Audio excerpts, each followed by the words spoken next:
have an idea. H. H. H. O. T. T. O. H-O-T-T-O-G-O. You can take me hard to go. If I could spell, I would be doing really good. 5, 6, 5, 6, 7, 8.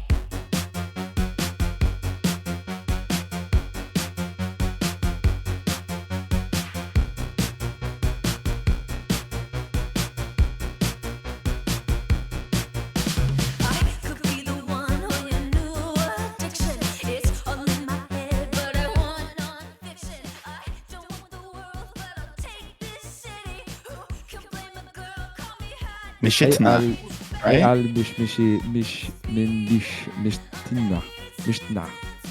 Mishitna is because I remember it being funny that it sounded like shit. So that's how I remembered it. Because I don't know if there's Yo, supposed Laney, to be like can a you hear I don't know us? if it's supposed to be like a guttural sort of thing. The last Here we go. last A is just a regular. Panic Welcome in. inducing sets in.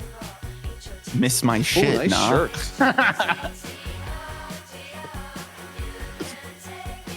But yeah, to answer your question, the last A is just like a regular long A. It's not like the ein in the back of your throat. It's just regular. The only reason I know how to do the ein is because it reminds me of my Arnold Schwarzenegger accent. You know, the governor of California. That's very good. I grew up watching a lot of Arnold movies. Kindergarten Cop, Kindergarten That's great. Cop. You know, the Rocket Baby Buggy Bumpers. Who is your father? What does he do? Who is your daddy and what does he do? God, I haven't watched an Arnold Schwarzenegger movie in so goddamn long. I guess the last one I watched would have been Expendables. He's in that, They're right? still putting him in the Terminator movie. I haven't watched the Terminator movie in decades. Everyone he's in. He's not in all of them. He's not in the fourth. Not one. all of them. No, that's true. Not in all of them. Not every single one. It's not the Duma. Sorry, I'm just reading chat. All right, so we have the art. We have I the got a artists dog. here now. So artists can art us. Yes, that's right. Art- the artists are taking art upon over me. now. Yes.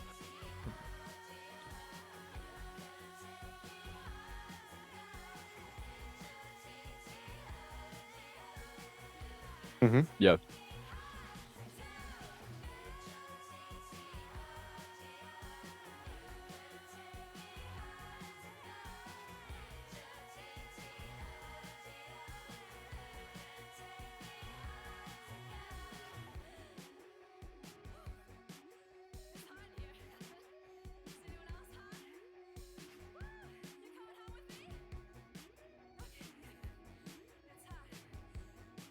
Mm-hmm.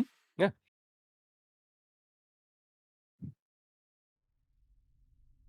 That was definitely important to cover. It's an important part to cover. I'm not touching on anything that isn't already well known. That isn't already like the whole, like we can talk about the Jaffa oranges and the cactus and like what those mean and how those are interpreted both differently, because the cactus is one that has very different meanings to Zionists and to Palestinians, where Palestinians associated with a stealing of their their homeland and like the loss and disassociation from that, where they feel that the Zionist sees it as like a birth of their homeland. It seems like it's like the birth of Israel to them. They've co-opted it and made it their thing, much like they do with like the Jaffa oranges, not Jaffa. Sorry, but you get what I mean. And that's just what colonizers do. They will co-opt the language of the resistance. They will co-opt the messaging. They'll co-opt the symbols, and they will distort them and claim that they are theirs, all in an effort of doing cultural and historic erasure of a people. It's what empires do when they are threatened by resistance. They will stamp it out, not just physically, but spiritually. 100%. Is Lainey frozen? No, I believe their mic was cutting out. Laney, Okay. I think it might cut yeah. out. Yeah, I nobody sent can hear you right now. invites to Subversive History and Complaining Lady to join the share chat. So The share Yeah, chat? but Let's take this moment to say that this is a fundraiser, by the way. And yeah. what number are we at? We're over 7K. Oh, nice. W. Yeah. We're aiming for 10. So we are aiming for 10. If you guys can find that link, if one of the mods can find the link and Just spam hit it. donate in chat. Yeah. Yeah. If you have it, that is wonderful. It would mean a lot to all of us, and especially the people in Gaza who need all the aid that they can get. Rawi's not here, but shouts out to Rawi for putting this all together. And their goal is 10K. So let's do that. Yeah. And I just want to emphasize that my plan for things was to present a historical context of everything of the Palestinian art and its movement up until now, to how it evolved into becoming and using art as a form of resistance. I wanted to kind of provide a historical context for people who may not be familiar with it, but and I feel like it's worth sharing because in an effort to preserve it, as it's being, as we now know, systematically stamped out and bombed out of existence, and even we've already had a declaration of scholasticide happening, and with that scholasticide comes the removal of the burning of documents, the bombing of documents, pictures, artwork, architecture is lost. It's not just scholasticide, but it's cultural erasure as well. And I want to kind of try to preserve that if it means sharing it with people, even if it's just a small snippet of history, so that when people see these symbols in the artwork of Palestinian artists, they understand where those symbols come from and what they represent, because I feel that enriches the artwork more, that communicates the messaging and the pain and the hope of the movement more when people can understand the symbols in it. A flower is just a flower to the people until you understand that flower is one that grows on the top of Palestinian mountains and that grows through the cracks of rocks. And when you start seeing that flower, you see it everywhere. And similarly, when you understand how the Jaffa orange was hijacked and co-opted, you start to understand how much meaning that has when you see it in a painting or in a sculpture. So I hope that through me talking about this and us talking about this and us covering the history, and I agree fully though, I want to be careful with sharing the symbols. I don't want to share too much, or So ones that about could be that, easily taken. the things that we know about here in the West are no longer coded symbology. It's very much openly known. We're not sharing any secrets here. But Right. I think just keep in mind the blue watermelon Israelis can show wherever, whereas the actual watermelon Palestinians aren't allowed to wear that on their clothes. They will be harassed. So Totally. Yeah, that totally factors into the cultural erasure and how that all came about, and just the colors of because it factors into the themes of a lot of Palestinian artists' work, which is they utilize the colors of the land and the colors of the Palestinian flag, and those have been routinely the colors of the flag at least have been banned, routinely banned. So you can't really show them in any art within Israel. Israel's very very fascist when it comes to that. Wants to censor all that it can, try to erase all that it can, make sure it can't be seen or even heard, even seen yet. But Take it away, Colt. I'm so excited. yeah, I'm not gonna. It's not gonna be it's not a huge history. It's literally going to be hopefully I'm gonna try and get it as summarized as possible while still doing it some justice. I did want to share. There's a great resource for Palestinian art history that I found that I would love to share with people. For people who are interested in looking more into the history of Palestine, I found it very rewarding. The more I was like going through and reading and listening to the stories of these artists, very sad at times, but very beautiful with their messaging of hope and resistance through art. And it's kind of something that is drawn from their history, and I think it's very beautiful in the history. It very much starts like it's hard to start like pinpoint where exactly Palestinian art really started because Palestinians have been on the land for so long.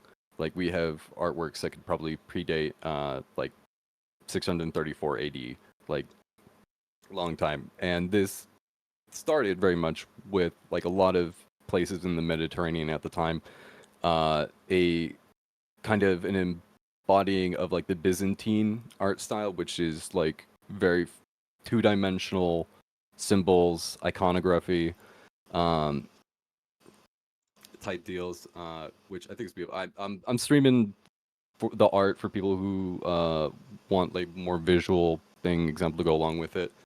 Um, very beautiful, and we see this kind of like as a routine style that is dominating for hundreds of years, like up and down, up until around the point that we start getting like photography and stuff, and that kind of like shakes things up, and people start taking on more of a. They kind of veer farther away from like the religious and historical figures and historical events that they're depicting, and they start to veer more towards depicting people in their community, people as they appear to be. You know, it starts celebrating, Palestinian culture, starts celebrating the tapestries, starts celebrating the scenery, and it starts appreciating all the different things within it. It gets a energy of the community in every work. Like it represents the community in every work. It starts to go towards more of that. It starts to depart more from the two-dimensional and starts veering more towards the more like a photo or more realism type styles that you would see from more of like the Renaissance paintings type stuff, and more European artists would do. And this kind of continued up until like the Nakba that happened on 1948, in which case art in that movement changed forever. Symbols were created from that. Symbols changed from that. Themes changed from that. But the themes were still ever present in all the artworks as they would go on. And one thing that I found was really amazing in the story of this Palestine art cultural movement as it's gone on and on and on is it had very small beginnings, and it started with a small photography studio when photography was first starting to take off in Palestine. And it wasn't just like a photography studio, but it was like an art studio where like artists and photographers and sculptors and muralists and all types of artists could come and they could hang out. And these were like kids, students, people who would go on to be future teachers, start their own schools, and spread their own, spread the traditions and culture of Palestine through their students. Just to interject real quick, Yeah. like Arabic Yeah, gave go ahead, us go ahead. math. It gave us like modern writing. It kind of it first in the like West, I guess. Like in it's weird to say the West, I guess. Like, but it did come there first. So many things, including art, Yeah. science, etc. Spanish has like a ton of loan words from the Arabic. So, Mhm. like, a And- lot of what we think of as Latin was actually influenced by Arabic. Yeah, They it's invented the concept of zero. How cool is that? It's a beautiful written language too, and it's for that reason that would be so heavily implemented in a lot of works. You can see it in the architecture, paintings and sculptures. Yeah, it's a beautiful language, and it's utilized beautifully within the artwork. And it's where was I? Well, I guess we can talk. I just to summarize things afterwards. After, post the mandate and post Nakba, we start seeing PLO and other organizations start really focusing and investing more into art and really trying to foster artists and trying to utilize art as a means of resistance, as a way of not only just communicating like a right to resist and to pursue peace through that means, but as well as to maintain the enduring spirit of hope and that one day you will return to the homeland, and that's present in all the works that were made. Sorry, I'm also trying to not to read as much of this from my notes as I can, but You're doing great, man. but yeah, and this was a period of time too. Also, it's very hard to make art, as in a time when these conditions were creating more artists and art was growing as a movement and as a community. It was also a very dangerous time to make art, because this was an especially dire time when Israel was cracking down on art because they recognized how much of a threat art could be in terms of building up a language of resistance and a movement of resistance. So they quickly began to crack down on art galleries. They started cracking down on art exhibitions. They would straight up tell people who were once accepted into doing like a gala, they would be like, no, you can't show this work here. You have to take down this work. You can't show that. And so it became increasingly, as the time went on, more and more things were denied to the Palestinian people, from supplies to like what colors they were allowed to use, what symbols they were allowed to use, and all the while they're just having their symbology, their culture co-opted, assimilated, and appropriated, and distorted, and their culture is just being slowly erased. And that kind of like brings us to where we are right now. Which colors and symbols would they say they couldn't use? Out of curiosity. The It's colors colors of like the the flag, it for sure. Yeah. Is a big Yeah, one. watermelon is also another one. They don't allow for watermelons anymore. The key is also kind of like Mhm. I guess symbol. taboo or something. Yeah. Interesting. Yeah, those are the bigger ones. And the Jaffa orange is one that's hotly contested as well, Yeah. I sent you earlier. as is the cactus. Yeah, I sent you earlier a poster from PFLP that had an orange like that was like stabbed with a knife, and then a rock that broke the knife. Yes, It's really the powerful. 1989 one. Yeah, Yeah, that was yeah. great. So Yeah. another really like big one is the olive branch itself, or any symbolism related to olives. I think we've all at some point heard about like the deep connection that many Palestinian communities have to olive trees, treating them almost as members of the family, if not directly, like treating them as like, you got to remember there's a deep connection between these families and these trees that have been cared for by like whole lineages of families, right? Because they are hundreds and hundreds and hundreds of years old. Yeah. The ones that they're burning right now are actually hundreds of years old. Like that blew my mind when I learned that. Yeah. Wait, does that mean that the Generational. internationally recognized symbol of peace, the dove with an olive branch Yes. extending the olive branch, is literally illegal in Israel? The concept of peace. Yeah, that's offensive. What are Seems you, like it. Hamas? That's Yep. Hamas. Hamas Funny only uses the olive branch. God damn. Uh, They literally the Yeah. go dove as extending the olive branch. The idea of peace and negotiation, terrorism. Man, I Yeah, like and made I a was- painting some years ago that was literally like a peace dove with the olive branch, but also it was dropping bombs, and I didn't know how prescient that was.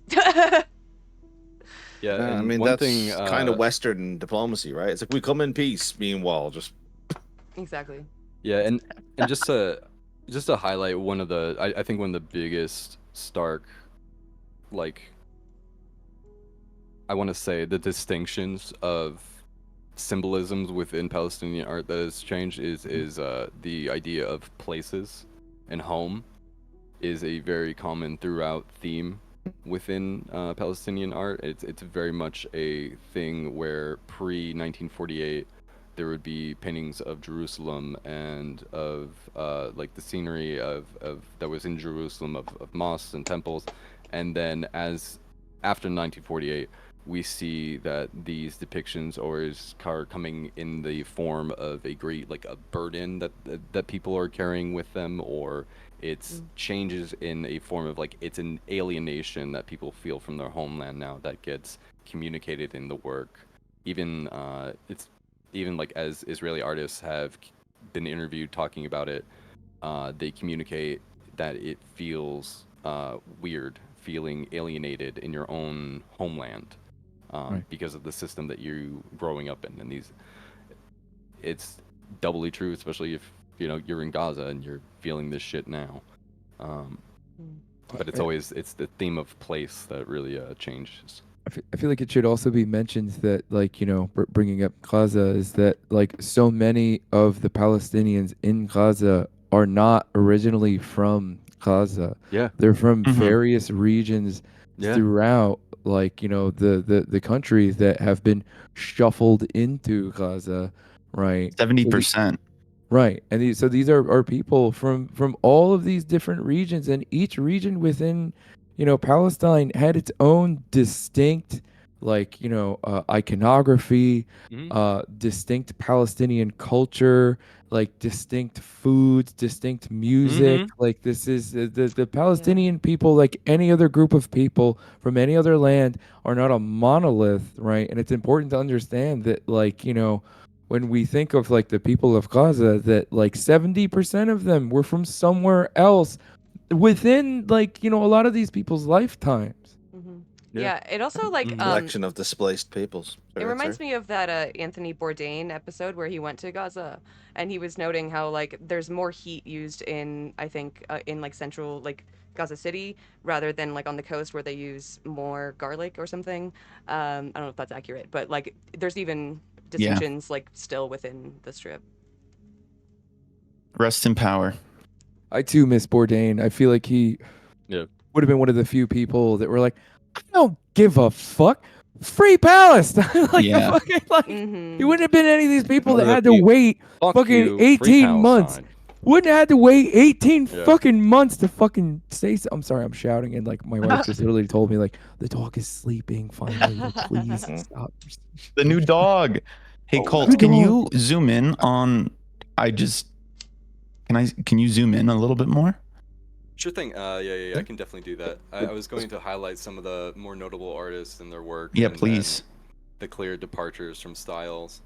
So just I would like to some say before we examples. move on from Bourdain, I do like to imagine that if he was here, he would go on Bill Maher's podcast just yes, he would. Just to drop trow and take his shit. Oh God. I don't think he'd say anything. There would I be think a he'd just fight. take his shit and then leave. True. I think that's the only response. It would be iconic. Yeah. Oh, baby. Yeah. These are Super some cute. beautiful photos, though. Of Tofu. Palestine. W Tofu. Sorry, I'm eating, so I'm sitting here quietly. But Tofu, You're good. thank you for the resub. Thank you. Oh shit! Oh my God! Thank you for. Thank you for the tier 3. Holy. Let's go. Holy. Yeah. Let's go. Thank you so much.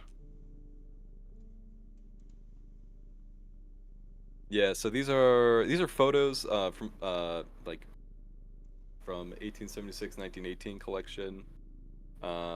This is probably around the time when cameras first started coming in, and this is actually a collection of photos from the first female Palestinian photographer, Karima Aboud. I'm probably saying that name wrong.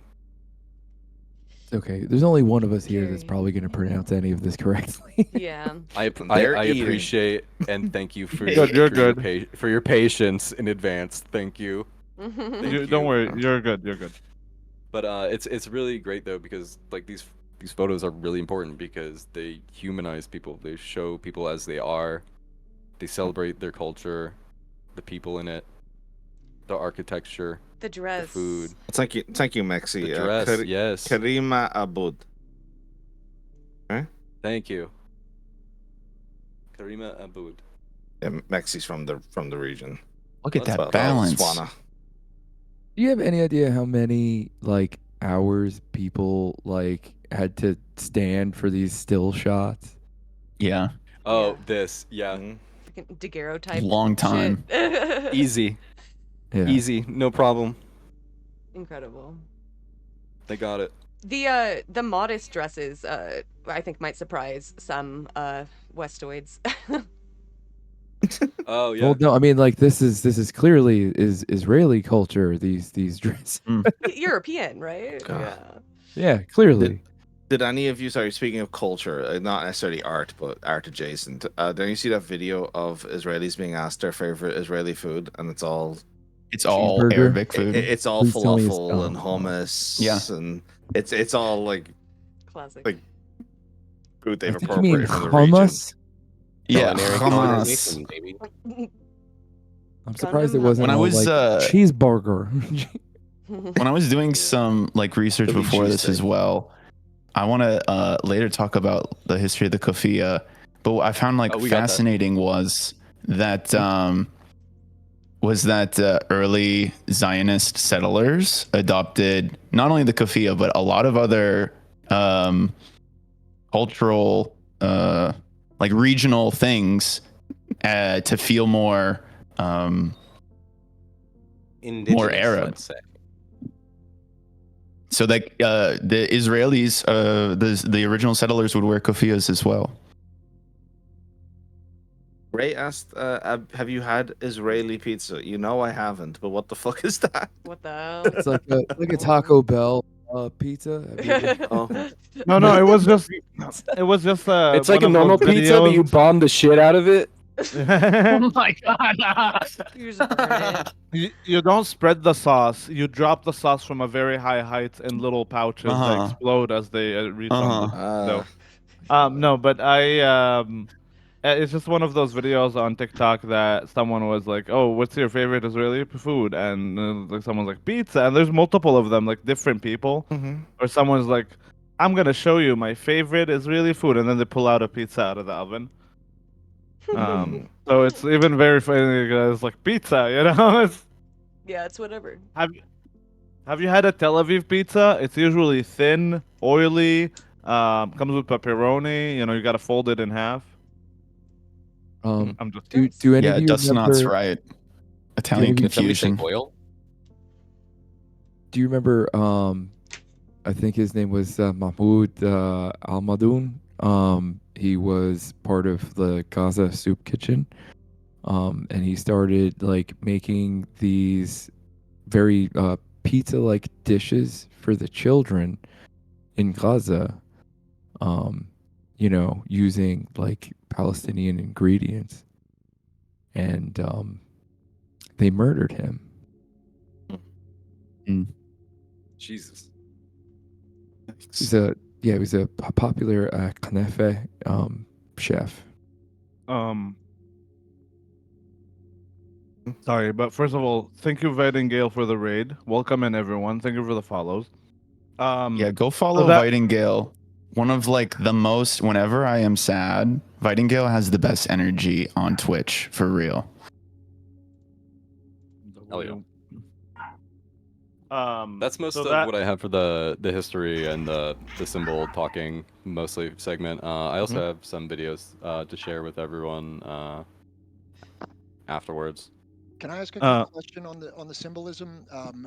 Because I got a friend of mine sent me this shirt with the bird on it. What is the history of the bird symbol? Oh, the dove. Yeah. Yeah. Oh, we already went over that. Okay, yeah, we already went over the dove. This is an adaptation of the dove we referenced earlier. I believe so. Yeah, I could. Be Wait, are you Yeah, I think referencing he's the? he's thinking of the other, not the dove. It's another bird. The- It's like the Yeah, it looks Palestinian shrike or something. This one right No. here. ooh. This is actually shout out to Ree, by the way, for all of us that know Ree. Ree hooked me up with this shirt. I just didn't know what the background was of that specific symbol. W read. The sunbird, if I remember correctly. Oh, is yeah, that it's a is that songbird. it? Yeah. I didn't know this one. If I remember correctly, I think it's like more so one of the things that like Palestinian quickly like try like put as like their kind of like as a, like the Palestinian national bird in order to prevent Israeli like renaming and appropriating. Like it was like, oh, let's grab like at least the last bits of like environment that like our Palestinian I think it's less so an art thing, but that's what I know. Maybe there's an like also. Yeah, Palestinian sunbird is a beautiful bird. I just looked up pictures of it. Sorry. Sorry, I was pulling up the picture where the beautiful like purple green coat, like I don't know what you call it, like on a bird, but like yeah, very pretty. Oh, it is pretty. To quote the Palestinian poet Marwan Maqul, in order for me to write poetry that isn't political, I must listen to the birds, and in order to hear the birds, the warplanes must be silent. And Palestine is home to a great many beautiful songbirds. Like back when I still had more time to be like making weird music that nobody will like, I started looking into like the songbirds of Palestine and trying to find like field recordings of them and trying to turn that into like a sort of ambient sort of wall of Palestinian sound. If there's is it checkpoint 303? 1 second, let me make sure what's the name. I'm also gonna drop a link for that has a huge like Palestinian art, history, and culture resource. If anyone's interested, Awesome. I'm just dropping it in the side chat and I'll put it in the side chat of Discord. That way we wouldn't get lost. Thank you. Thank you. I just want to say like about the recording, like it's a little bit like different and like maybe 180 from the recordings that you wanted, but there is something where both like there's multiple Palestinian artists, but two very prominent are Muqata'a and Checkpoint 303 are two artists that basically record Palestinian daily life, like in a lot of like it could be a lot of times like it could be also like voices from the checkpoint, right? And make music out of that sounds. It's kind of like taking the bombshells, the smoke bombshells, and like using them as little flower planters. People make art with what is around them, so that sounds really powerful. Yeah. Speaking of which, we do have some videos from some modern day Palestinian artists. I had some prepared if people want to. We could watch them and talk about them and use that as an intro to kind of look at more Palestinian art. Love to. Yep. All right, I'll just switch things over now. I'm really excited about Sliman Mansour. I think he's my favorite that I've found so far. He's the one that is famous for like that, the baggage carrying like all of Palestine on his back image. Yeah. It's incorporated in a lot of like protest imagery and stuff.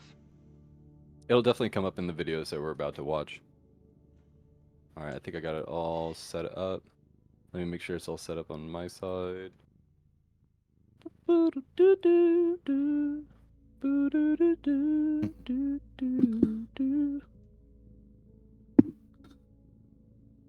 right, I think we're all set. Everybody comfy and ready? Yeah. My body is ready. Engaged.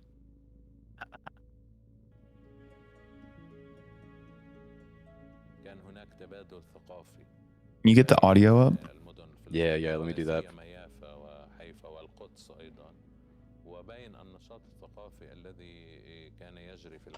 It seems that's as far as I can get it up. قامت بإحياء عدد من الحفلات الغنائية في يافا. كذلك مثلا عميد المسرح العربي يوسف وهبي عرض مسرحياته أيضا على مسارح يافا. يافا كانت مدينة عامرة وكانوا يمرقوا فيها الفنانين من كل البلاد لما يجي مثلا عبد الوهاب أم كلثوم حتى هن أعطوها اسم كوكب الشرق لأم كلثوم بحيفا وعلي الكسار كان بحيفا على مسرح سينما عندور. هاي السينما العربية اللي كانت تجيب أفلام عربية ونشاطات عربية. كانت سينما الرشيد جنب السرايا، سينما فاروق جنب السينما الحمراء، السينما الحمراء، سينما نبيل اللي اسمها اليوم نوقة، سينما الرشيد اللي اسمها سليل. هدول 5 سينمات شغالين. معروف أن المدينة الفلسطينية هي من أولى المدن التي أنتجت سينما فلسطينية. يعني هناك من يقول إن كل تاريخ السينما العربية بدأ من فلسطين على يد الأخوين لاما مثلا. بعد ذلك انتقلت إلى أقطار أخرى مثل مصر والشام. كان هناك أيضا نشاط مسرحي متشعب في فلسطين تمثل أكثر من أي شيء آخر في الكتابة المسرحية، يعني في التأليف المسرحي وفي إقامة فرق مسرحية فلسطينية. هناك الكثير من الأدباء الفلسطينيين الذين كتبوا للمسرح في تلك الفترة، يعني لعل أشهرهم هو الكاتب نصر جوزي، يعني الذي من شأن العودة إلى ما كتبه الآن أن يظهر لأي باحث أو ناقد أن نصر الجوزي كان متأثراً ليس فقط بالبيئة الفلسطينية المحلية وإنما بأبرز تيارات المسرح الحديث في تلك الفترة، سواء على المستوى الإقليمي يعني على مستوى الشرق الأوسط أو حتى على المستوى العالمي. كان في أدباء، كان في شعراء، بعرف منهم شاعر اسمه اسماعيل الطباصي، كل ما يعمل قصيدة يخش السجن لأنه كان مهاجم يعمل قصيدة وطنية.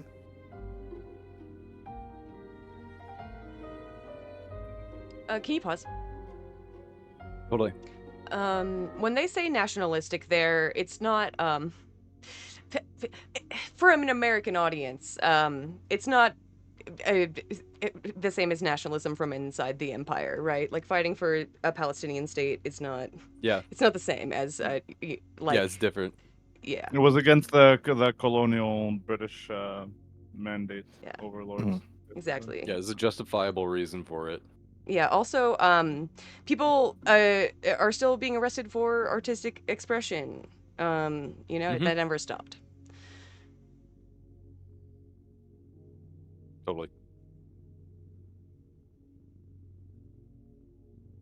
الخسارة تبدو واضحة لما أنت بتسمع الناس اللي عايشوا التاريخ الفلسطيني قبل 48 اللي بالنسبة إلهم كانوا ينزلوا يسهروا بحيفا بنوادي أو يحضروا فيلم سينما، يناموا وثاني يوم يستقلوا التاكسي من ساحة الحناطير ذاتها، نفسها ساحة الحناطير، خلال ساعتين أن يكونوا في بيروت في الجامعة الأمريكية في بيروت. وبالتالي كانت الحياة المدينية أيضا مفتوحة على أفقها.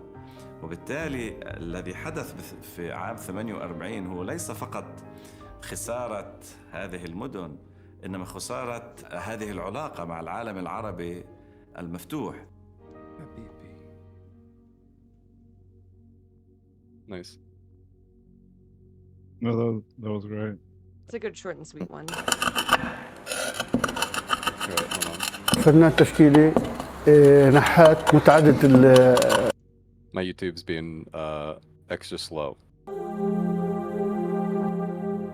Yeah, I'm having some issues on my end, but I'm trying to fix them. And the Dome of the Rock became a symbol of Jerusalem.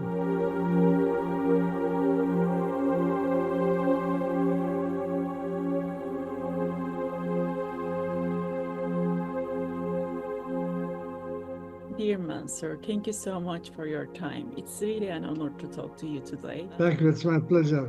Thank you. Your works are moving and have really deep meanings. First of all, I would like to know what is your main source of inspiration that guides your art? Everybody is fighting about the land, and the land is my main inspiration.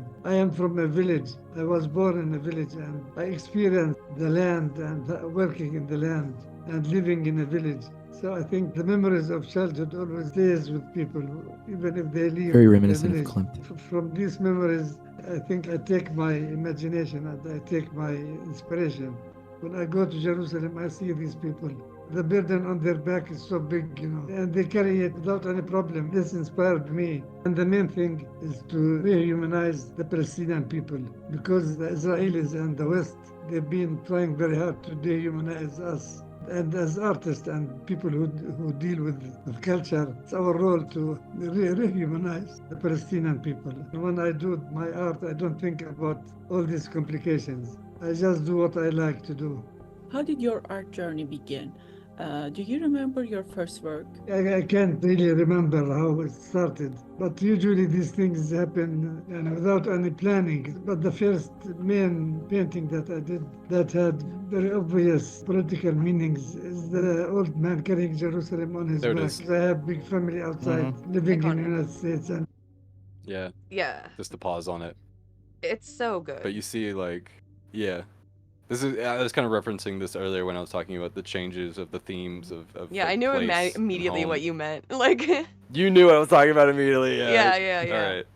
It's so iconic and like, it's visceral almost. Like the emotion it evokes is just it's so clear. And I think that's why it's not this piece, but also Mansour is just beloved by the Palestinian people as a whole. Like I see this image everywhere, for a reason, right? Yeah. Totally. I mean, you can see why too. You I can mean, see people- just like from the detail. Yeah, people just like for Palestinian, they looked at it. I was like, yeah. It emotionally resonates with a lot of people. Yeah, I can. I love definitely how see it's why. also sort of surreal because that really you know, like there's a similar piece, I think it's like a woman and her like her dress sort of like comes into a city and like the rising out of the rubble, the like carrying to a new day kind of motif is powerful. I think there's Yeah, a 100%. a great many things to take away from it, and that like the older generations have to sort of carry along this memory of a city that like they once knew, that like Israel has taken away from them, that like there is this kind of not like a burden in like a negative way, but like a burden in that like this is like the home that they once knew. This was Palestine, that like that they are you can tell from like the sort of marks on his arms, weathered, tired, right? Like that they're carrying this like for their entire culture and people, you know what I mean, like, and to wear. Yeah, it's their home. There's a lot of this kind of symbolism in other cultures that have like wanderers or like travelers, like Romani or like monks Like the are Bedouin? also pictured. Yeah. Like pictured with bearing some heavy load and like very tired, and it's always like an aged person. You said like not a burden in a negative sense. I think like the word I would go for is like duty, or like or even just like responsibility to carry like the past with you and like educate the future about like like probably from Meant in the sense of period like that- labor, but I hear you. Yeah. I don't. I just, if I can say, like, for me, it doesn't. It's not like a burden is not necessarily a negative, and like I do see like just the use of the word burden, and it's not only the elderly carrying it on. It is also like being passed on from generation to the other. And if you think about those stories that you mentioned, they are like part of our Palestinian history, is that the elderly would keep repeating the same stories about the village and back home again and again and again and again to the children and the children's children.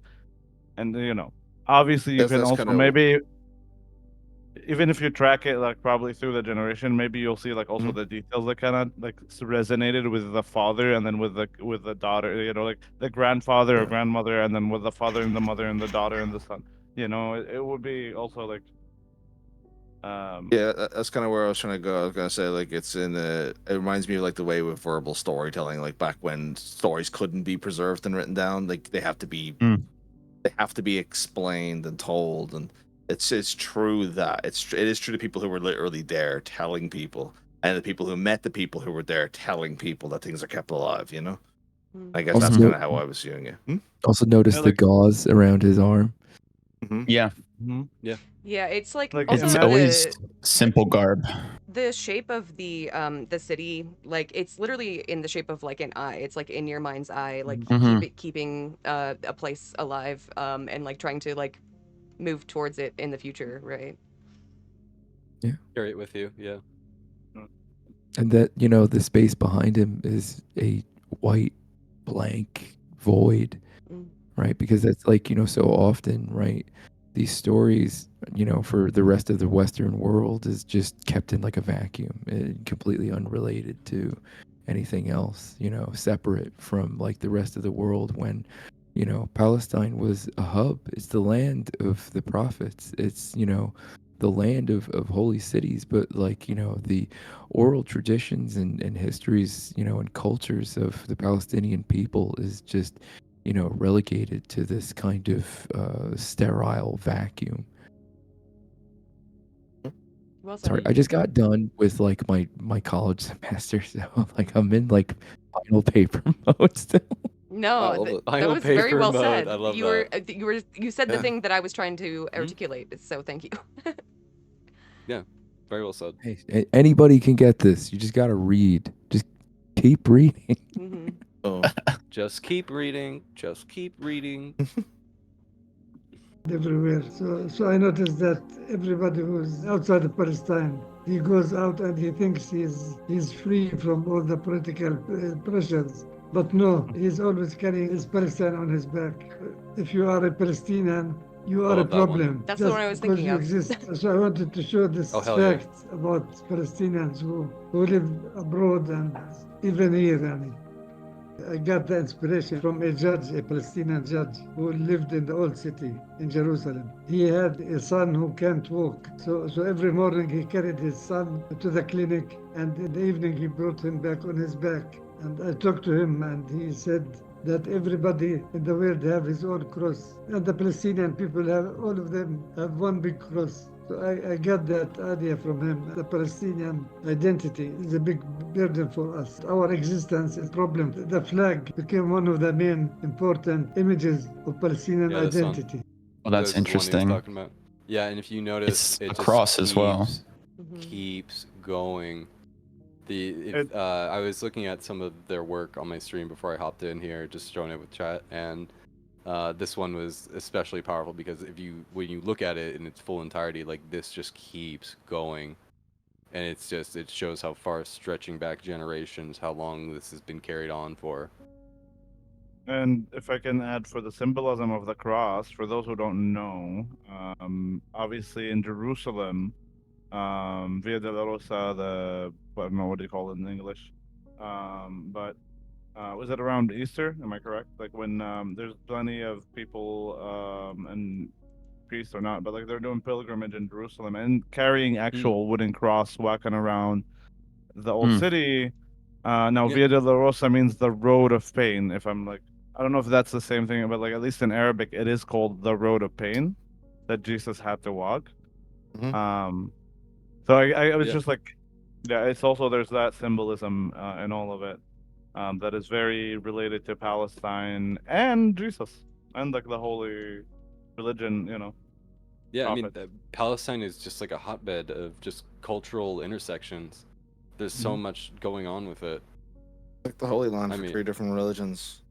Yeah, I mean, if you're not even going to consider like all the trade and stuff and all the pilgrimages, like if is it any wonder that Palestinians was always like always with the vibe, let's say, when it came to art movements and like art, because so much different art was coming in and out of Palestine constantly, whether it was religious or nationalistic, from like even like when Russia started doing their painter movement of only painting people like in localities, and it was less like painting nobility, like Palestinians jumped on that immediately.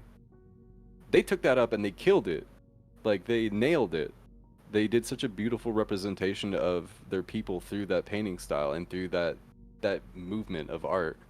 And it was because it's such an intersection of different cultures, and because it's such like a beautiful place. Like it was It really It was still is, like I a shouldn't say cultural was. hub, right? Like I don't know. Yeah, Like it is. the Romans invaded it, right? And they stole a lot of the art and the art style. And Yeah. beforehand there had been like exchange, which was like natural, I guess. But then it was just like very much colonial, kind of from that point on. Yeah. I mean, like it's not just the Romans. It's like the what came later, like the Byzantines. There was the Greeks. There was the Phoenicians before them, right? Like if we're going into like deep history here, right? Like there are so many different cultures before we get anywhere even close to like the sort of 16th, 17th, like 18th, 19th, 20th century with like the Ottoman Empire and the amount of cultures that came through there just being part of the Ottoman Empire. If I can also add, like, yeah, there's throughout history, people from all over the world came, whether occupied or stayed, or over the years, or passed through and decided to stay.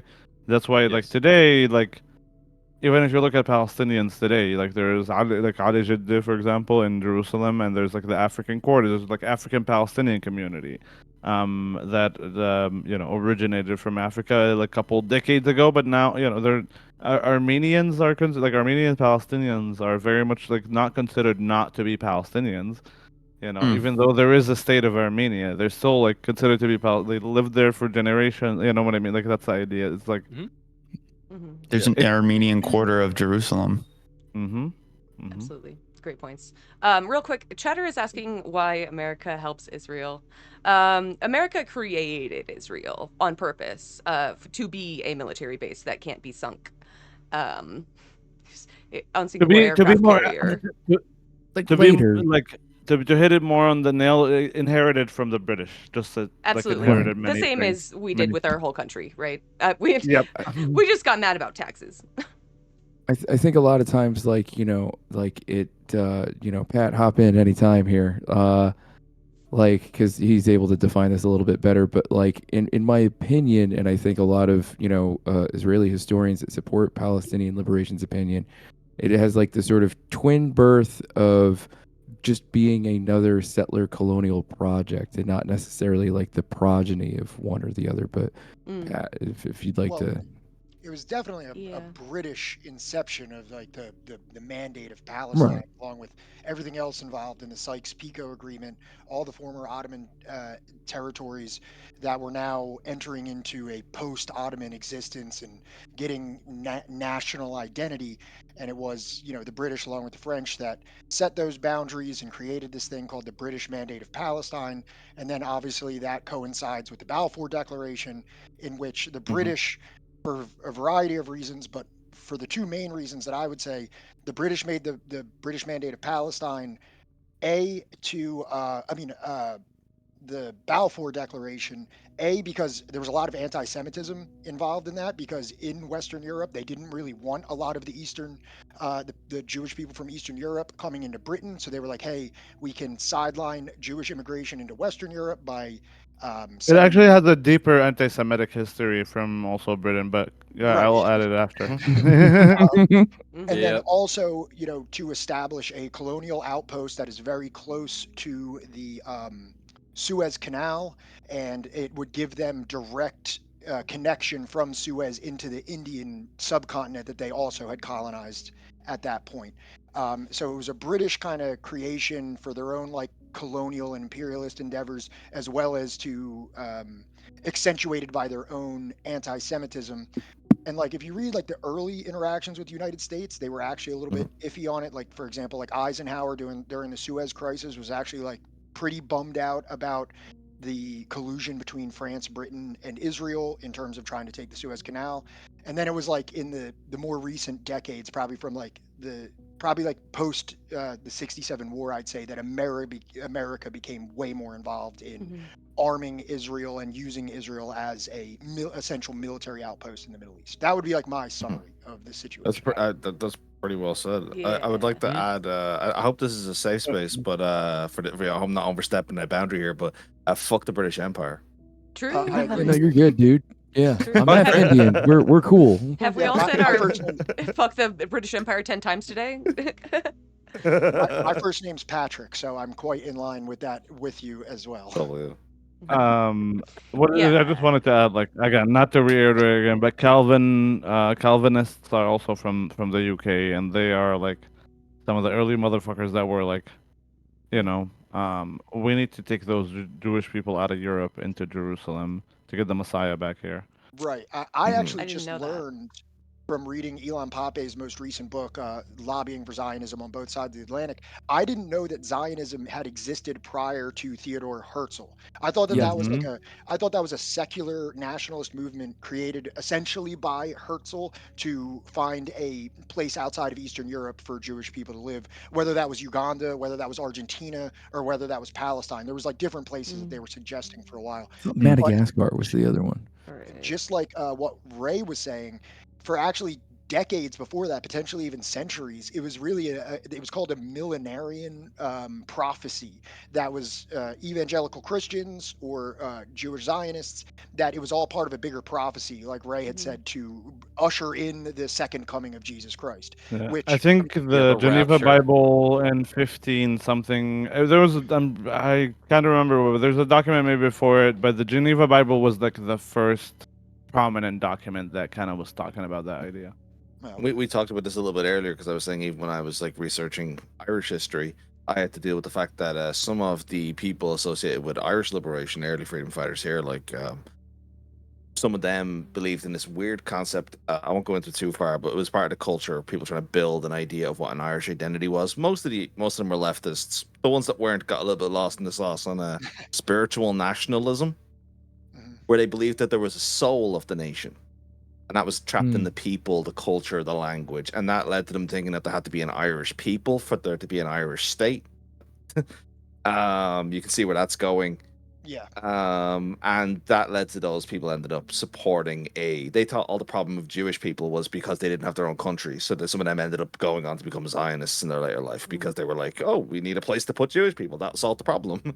Well, this is what materialist analysis or lack thereof does to a motherfucker, and why like literally, like, dude, like, not all conditions are the same everywhere, and not all of the solutions are the same everywhere. And I'm sure it is applicable somewhere, just not fucking here, dude. Like, honestly, using materialism as a way to like critique that worldview is so funny because like the people who were writing it, literally one of them made a split between. He said, just as every body has like a physical body, and that body could be in chains, it also has a spirit, and that spirit could be free while it's in chains. And so he made this split between the material and the immaterial, and then was trying to talk about the liberation of the immaterial. So quite literally, it was an anti-materialist view, and it led to fascist thought. So you literally get your materialism. Stop dealing with fucking weird woo and magic. Like, I mean, hey, look. I say. To be fair, I don't want to sound pedantic, but even in maybe a society that at least ostensibly used a dialectical and materialist framework, the Soviet Union also, supported the establishment of the state of Israel. So they went the other, yeah. You know what I mean? Like I've been still working my way through.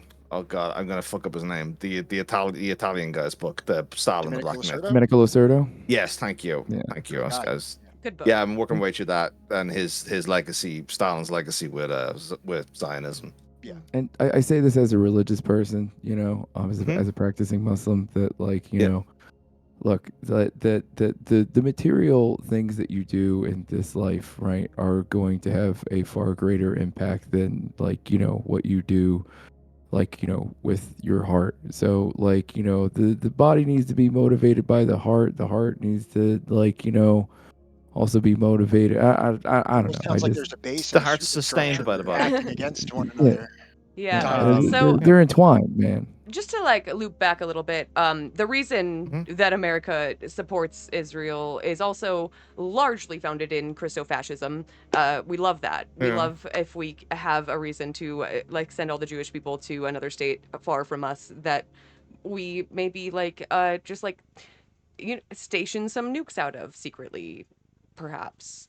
But it's also like it is a farce, like, right, like that when the state uses religious rhetoric, it is a cover for their imperial. George Bush said God told plans. him to invade Afghanistan.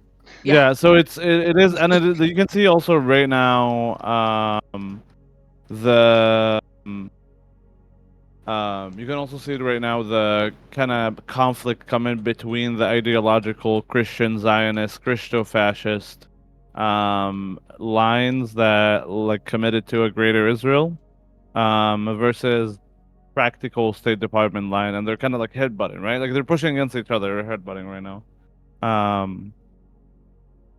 I forgot. There was a second point I wanted to add, but I forgot completely what it was. Yeah, it's like kind of come back. fundamentally incompatible to have a Jewish state supported by a Christo-fascist state. At some point, you're asking for the rapture to happen to the Jews, right? Like that. I mean, well, we're a means to an end. They don't actually care about us. We're if we don't convert, then we're headed to hell as well. No. Here's a little. A small percentage of you will be allowed to convert when Christ Okay. comes back. Cool. Here's a little. The rest of you die. There's hope for me, is what you're saying.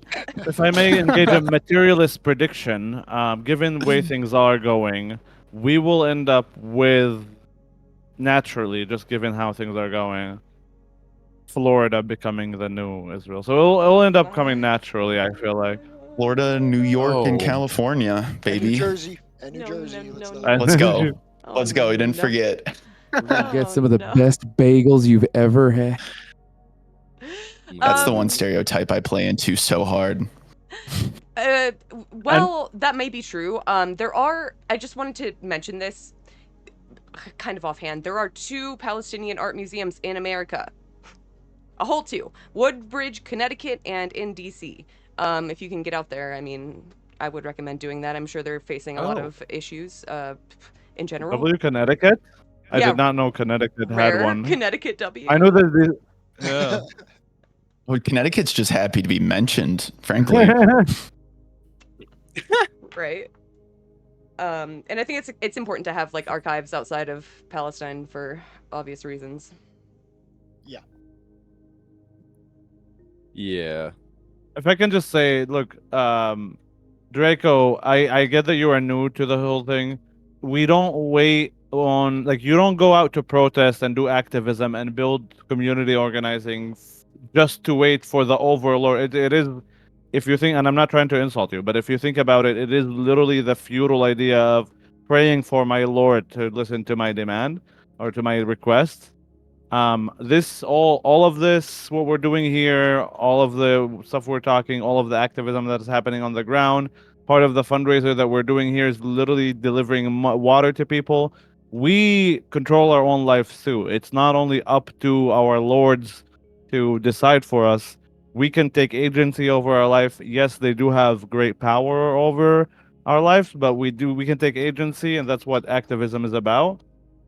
And yeah, I hope that was a better answer for you to kind of wrap your head around the idea that, like, it's not like I do protest, then I get listened to, and that's it. It's over.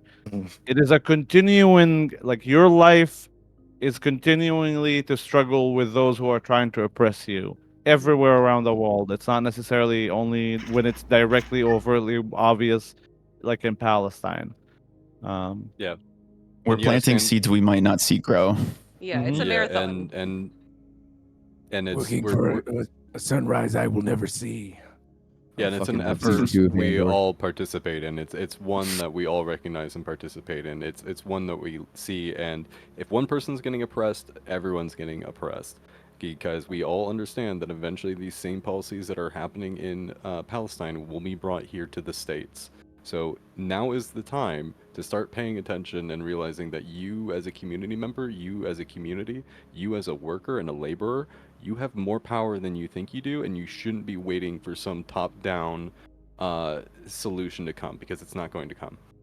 Their interests lie in maintaining the power structure and conditions as they are, to maintain the desperation, to maintain the starvation, because at the end of the day, it benefits the empire. I have a really good quote. It benefits them. Sorry, didn't mean to interrupt. That was done. That was the perfect time to come in with a quote. Great. So you popped off, man. So when someone says to you, what you do is just a drop in the water, but what is the ocean if not a bunch of drops of water? Yeah, totally. As long as we're in the, I was gonna say, as long as we're in the business. I was, go ahead, I was just gonna sorry. say that the drop of water, like even like a small drop of water, creates a wave that turns into a bigger wave, that turns into a bigger wave, that turns into a bigger wave. We see it even looking through the history of Palestinian art, we see that just one person making a studio where artists can collaborate and come together and share in their culture, that was enough to spark and spread more seeds, more studios, more artists, more Mhm. art, more resistance. So it's through these domino effects, and you may not see the fruition that comes through all that action, but the fruition that you should come, like the joy you should be getting, is through the action of doing. That is the product you should be chasing. The product of like the reward you're looking for is the action of itself, and that's why largely you'll never find it.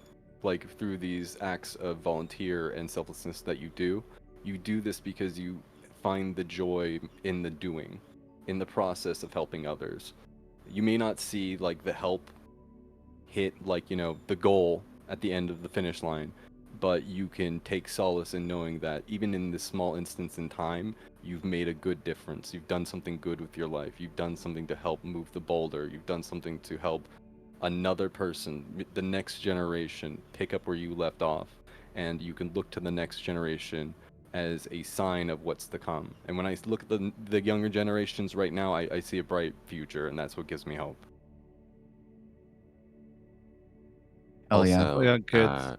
as long as we're in the business of providing really good quotes, one that I saw in chat from Churro was just in the context of like feudal negotiations with a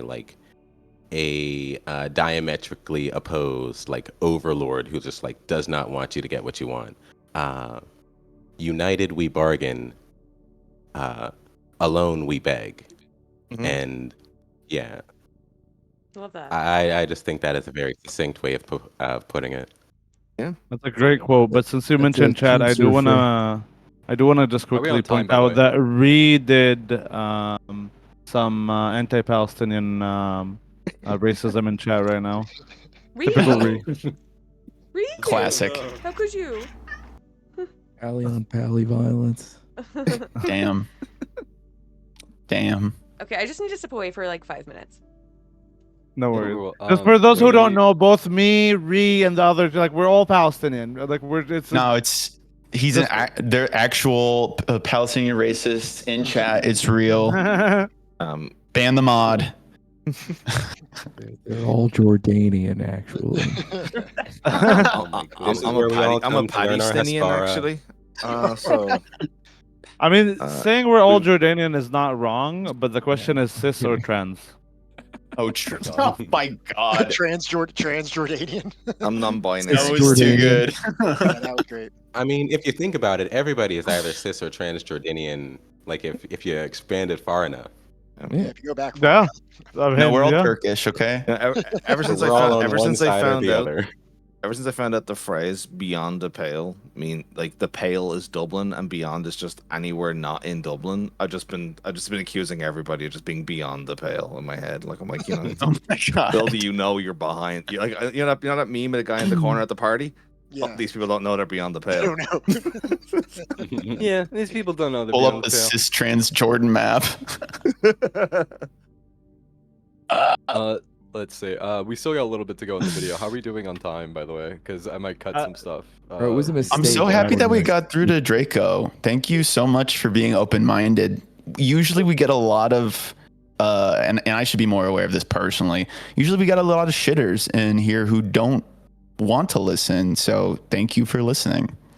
About time. We have 3.5 hours before Caro needs to hop on. So It was a mistake to add Pat and I, because we'll make like a 15-minute video take like 2 hours to get through. That's perfect. I'm gonna be honest though. We're I'm gonna be S-tier honest. yappers out here. I thought you guys are gonna be joining us in the early conversation with Ugopnik, Grimlow, like lesbian. I thought you guys were gonna join there, but either way, it's fine. So Dude, I have a sleeping puppy in my arm right now. Aww. I smell nothing but puppy breath. I have a child. He is fast asleep. Donation asleep link? in my You hand right now. bet your ass we do. That's so good the way you said that was perfect. I have a child. have abandoned my child. My boy. Yeah, that's not the fun. Yeah, Levantine, thank you for No. sending. Yeah, The chuffed one is ours. Yeah, it's the chuffed one, not the. I mean, we are donating to some of those organizations, but Also, Rowie, what also did you expect us to come Quiet on? one. Thank you for the gift in Draco. Thank you. Welcome to the community. You were saying 15-minute video take 2 hours. My worst one is it took me 14 hours to get through one video. It was an hour long. Yeah, but you also stream for days at a time, so Yeah. you're a special case. Well, and to be fair, the fourth no. Well, no, the Pope wasn't even a video. That was just me doing a tier list. That took 23 hours. Yeah. But no. All popes all the time.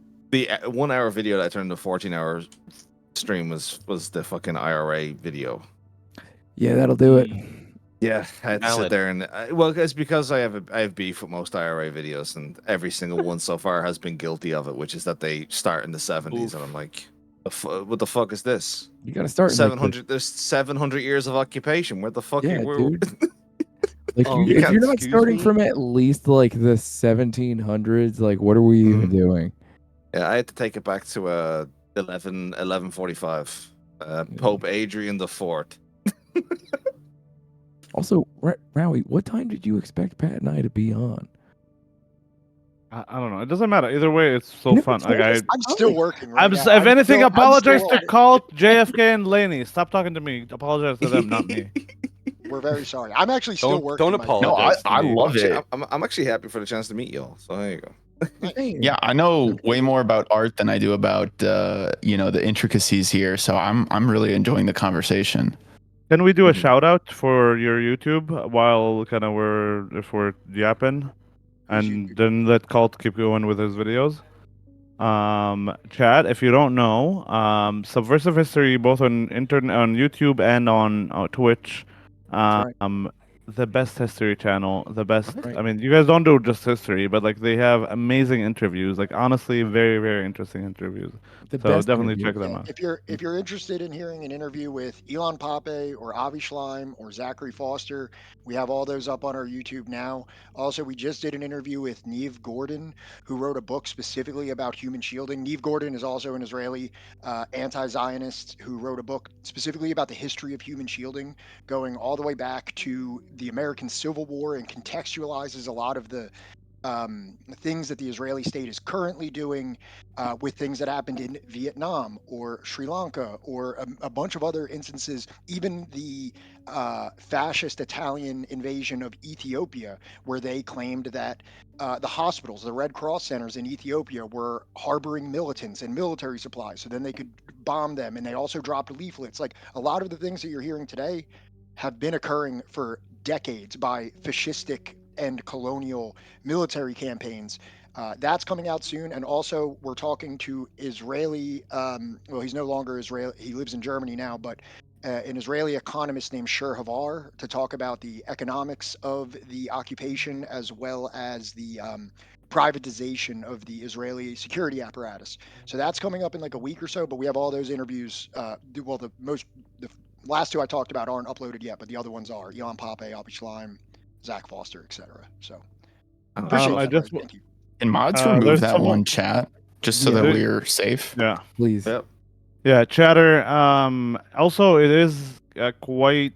I mean, excuse me, but since you immediately opened, I was gonna like actually address it more nicely, but I can't. It's just how I speak. So welcome to my stream. Since you idiotically also claimed said some really some dumbass idea of like, why won't Russia, China, and North Korea go against Israel? That's not how shit works. Literally, China like has shit ton of trade with Israel. I mean, that's fine. That's honestly more than fine, because they like. It seems like it's someone who's like also I don't know. It seems like they're trying like Hearts of Iron 4. What? Russia, like the Soviet Union, was all for the two-state solution or the partition even before we got there. The partitioning Palestine. So stop huffing some like farts and read some books and get like some materialist analysis. Stop being idealist. Just flipping your brand from America to now anti-America, because it's literally the same shit we would do with like, oh, America, patriotism, all that stuff, but just like you flipped it yourself. Listen to all the people on the panel. Listen to the people in chat. Don't do and campism, learn. kid. Oh, that was their first message, Ray. And so pissed. They literally just found I the can't. place. I can't wait to go home and look at good imperialism. Good My favorite. That's enough imperialism. We have imperialism at home. I mean, It's just as good. I live in the European Union, so I actually have the most ethical and liberal approved imperialism only here. Right. So everything. Imperialism is against Greek people. It's fine. You see, when we had the most dangerous border in the world instead of America only a couple of years ago, you know, we did it in a nice, like, eco-friendly, woke way. Right. Like we had all of the regulations. Our border patrol didn't waste any heating in the evenings. It was very nice. Oh. You did it in the gay way. Yeah. Our border patrol officers are free to have any gender identity they want while they're killing people. They make land acknowledgements before carrying out That's right. expulsion. That's so brave. Yeah. Hey, thank you so much, Draco. I mean, they usually like take a minute to show up. Oh yeah, there it is. Oh my God, Draco! Thank you for the 200. It was a No way. It took a minute. Thank you so much, Draco. Oh my God. That's very generous. Thank you. Damn, Draco came in, asked a couple questions, and was like, "Fuck it, I'm down. I'm down for the cause." Yeah. Yo. And I mean, look at the difference of like the attitude of someone that genuinely doesn't know and like looking to learn, and someone who's coming in and being like, "I'm gonna teach you all now everything." Yeah. Like huge. Just came in 15 minutes later. Fuck it, we ride. Yeah. I didn't just leave. The difference. Why the fuck? Oh my gosh, Draco just drops 200 and leaves. That's so badass. Good night. Have a wonderful Thank you so much, night. Draco. Thank you so much. Have a good one. Glad to have you in here. Refuses to Glad to have you elaborate. in here. All the love. That's the Have a difference great night. between like someone coming in like, hey, I have some questions, I don't know something, and someone coming in and being like, guys, I've solved the crisis. We need more we gotta bombs, do- actually. Well, I hate to say this too, but I was super suspicious. Like I've been in chat so many times where somebody comes in and they're like, "What's going on over there?" And Oh then no, you, I like, was start kind to of tell- mean at the beginning too. That's what I'm saying. I hate to say this, that I already kind of assumed that, like, I was like, this is one of those trolls that comes in like, I'm just asking questions. Maybe we can go. No, to for Donald Trump real. on this." Yeah. And there was a part of me that almost said something, and I'm so happy I didn't, because I couldn't have been more wrong in my read of that. But I did say something. I They're had it like, "Is this a stupid question?" I'm like, "Yes, it is a stupid question." Yeah. I Very had it sorry, IRL where I was talking to somebody, and obviously, like, you know, I'm obsessed with politics. Most people who know me, like, IRL, know that, like they know I'm a yapper or whatever. And the topic came up. They're like, "Oh, you know what?" Like, I said something. I can't remember what it was, but basically, I obviously had been talking about what's going on in Israel and Palestine. And they were like, "Oh, what's going on?" I didn't know. I'm like, "You don't know? This was like 6 months in." I'm like, "You don't know? You don't know anything?" And like, yeah, I was like, and I started explaining it. They're like, "What? I haven't heard anything about that." Like, Well, it just goes to show that like we're the brain broken ones, and you know. well, no, for them it was that. See, they don't even watch television, right? So they don't have any chance of catching it. They were watching Netflix. Like their thing is like, come home from work, put on Netflix, go to bed, wake up, go back to work. If you're in that, you don't get anything. There's just no chance for it to enter your like world. Like it's like I've never thought of how much of a fucking like walled off experience the like on demand video and working most of the rest of the time is for people. Yeah.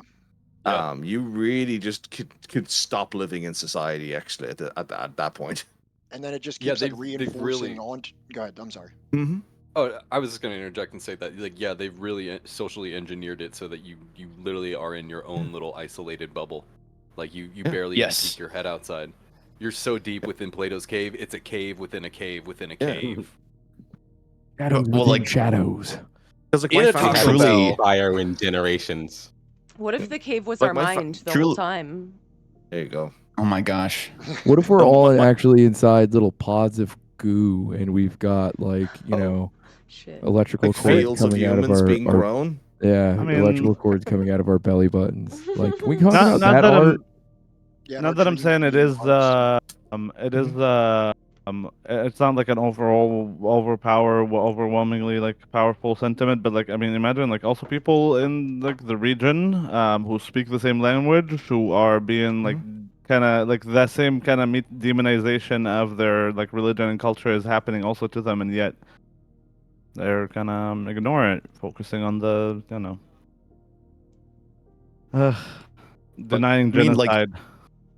talking about echo chambers, I will say the first time I heard anything that wasn't, I mean, like Zionism is a bubble that the first time I heard an anti-Zionist take was I was like 20, 21. I'm 28 now.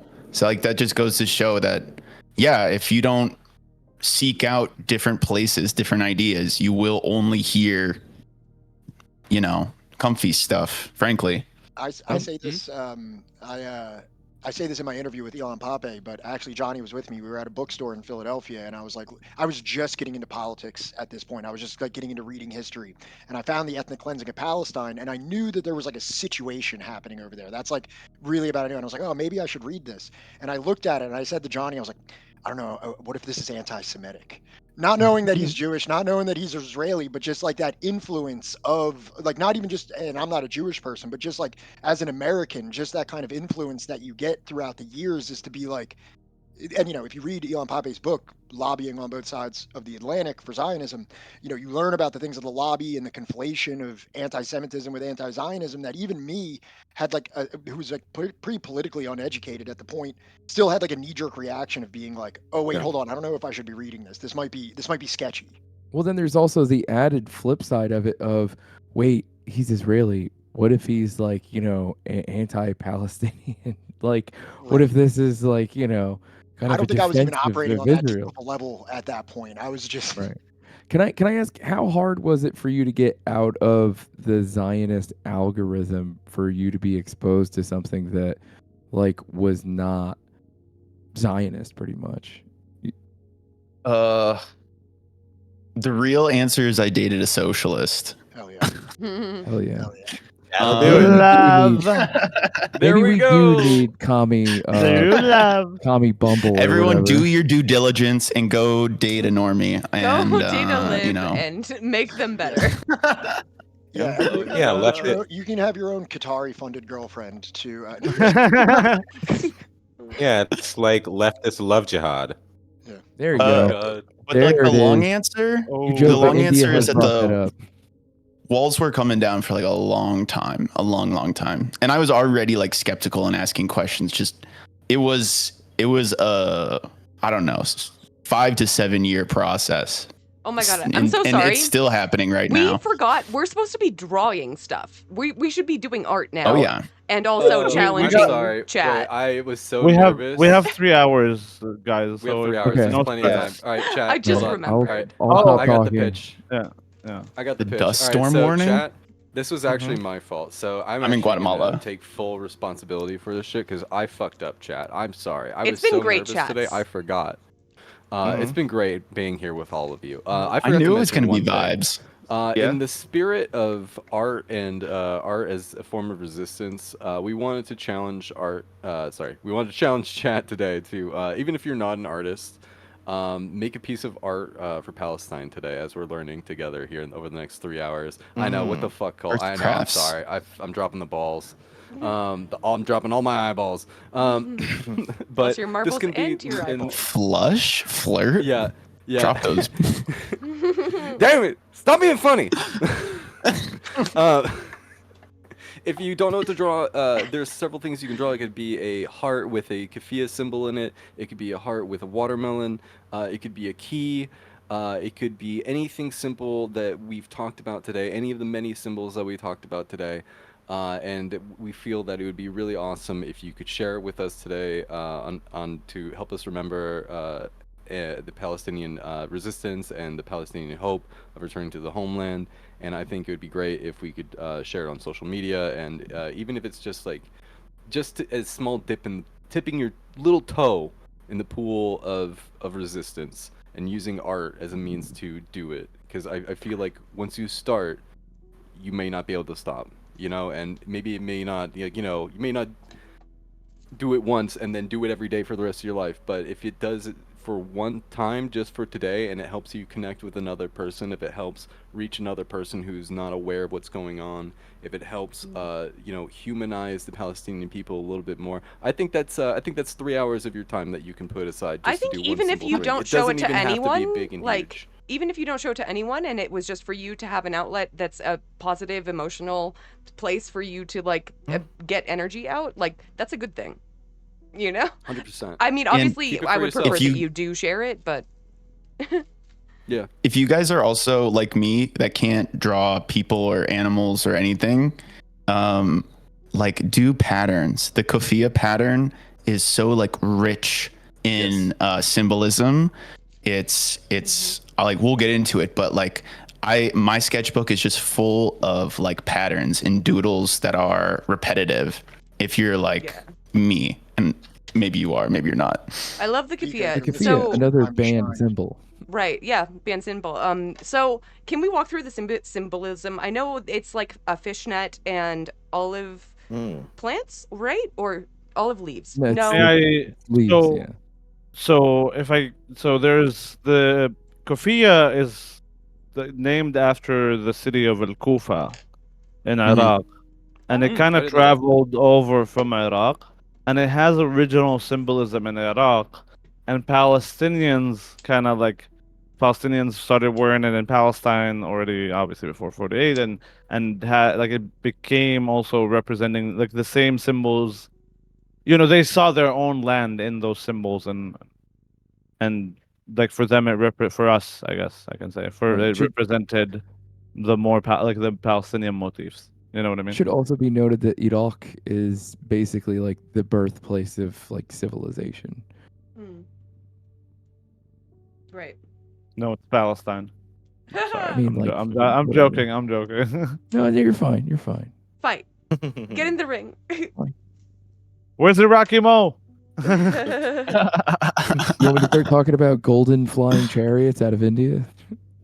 I'll be right back. What if we just pick a wild answer as a compromise? We just agree it was New Jersey. It's That's also right. not What the about first Kenya? thing that we actually like. Iraqi Palestinian cultural like immigration and stuff is not new. Like it's not, or that's not the only time. It happened like later with also Iraqi Jewish population coming over. They brought over the amba, which is like a mango sauce. That is actually originated from India. It's more sour. It's not sweet. It's more like sour. It's a lot Sour of spices mango. and yeah, it's like sour mango. It's a pickled mango. And it is very good. And so Iraqis would put it on falafel. Then they came over, Iraqi Jewish falafel shops. If you go to like an old Iraqi Jewish falafel shop to this day, they'll like in Palestine, they'll have, and in Iraq, of course, they'll have amba sauce for falafel. Palestinian tasted it and was like, you know what? Kind of sour. I think this will go great with shawarma. And we only used it on shawarma. So now in Palestine, unlike anywhere else in the Arab world, you have amba, like you have that sauce being used on shawarma with the tahini. And it's another kind of like came from Iraq to Palestine. Not to mention that the national anthem is the same, but I digress. Oh yeah. All right, we gotta let the artists start doing art. Do we want I to? didn't I'm even gonna do let it. the She's video. busy. I'm gonna let the video finish up here, and we'll move on to some more art and some more artists. I have Just I hit have lots of play content to and go don't through. let us talk. Don't unpause Okay, it. Just okay, keep playing. The flag is the Palestinian identity. Well, hold And on it's a second. forever. We don't see the end of Nope. it. But also do pause right now. It's half I'm olive just- tree and half orange tree. Nope. The olive tree I will not be symbolizes tricked. the land that was occupied in 1967.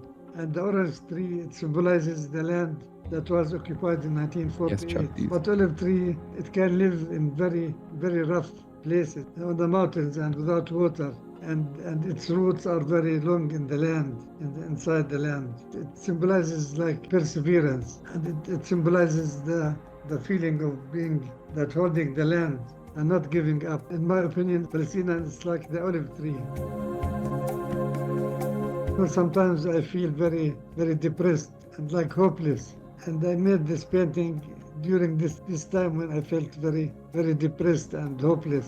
When you live in the occupied land, you are a target of so many media people. They aim to defeat you. God, and that you defeat image you from of the inside. water. Sometimes they succeed, but then you wake up, after a while. That image of the water, like the stretching to keep your face just above it, like I mean that's so poignant, obviously, for like surviving, like using all of your energy just to keep yourself from drowning. Like that's It's a form of torture too. I'm saying, but in the image, it's like I'm saying, like that's just life in these places, right? Like every day, you could easily just sink and drown, but instead, you use what energy you have to just refuse to do that. Yeah, living is resistance in that way, I guess. Like, and it's also just carrying on. Like, I don't know, that I really like that image. It's a very complicated idea conveyed very simply, which I think is one of the powers of good imagery. 100%. But this is a fight that you have to go in,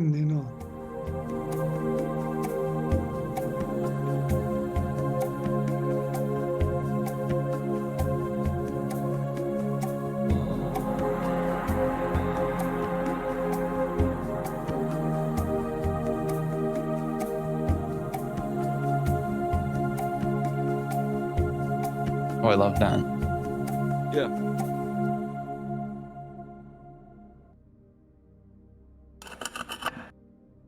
There we go. This is one I want to watch earlier. فنان تشكيلي نحات متعدد المواهب، موسيقى طبعا كنحت، كزخارف اسلاميه، يعني كزخارف بنيان.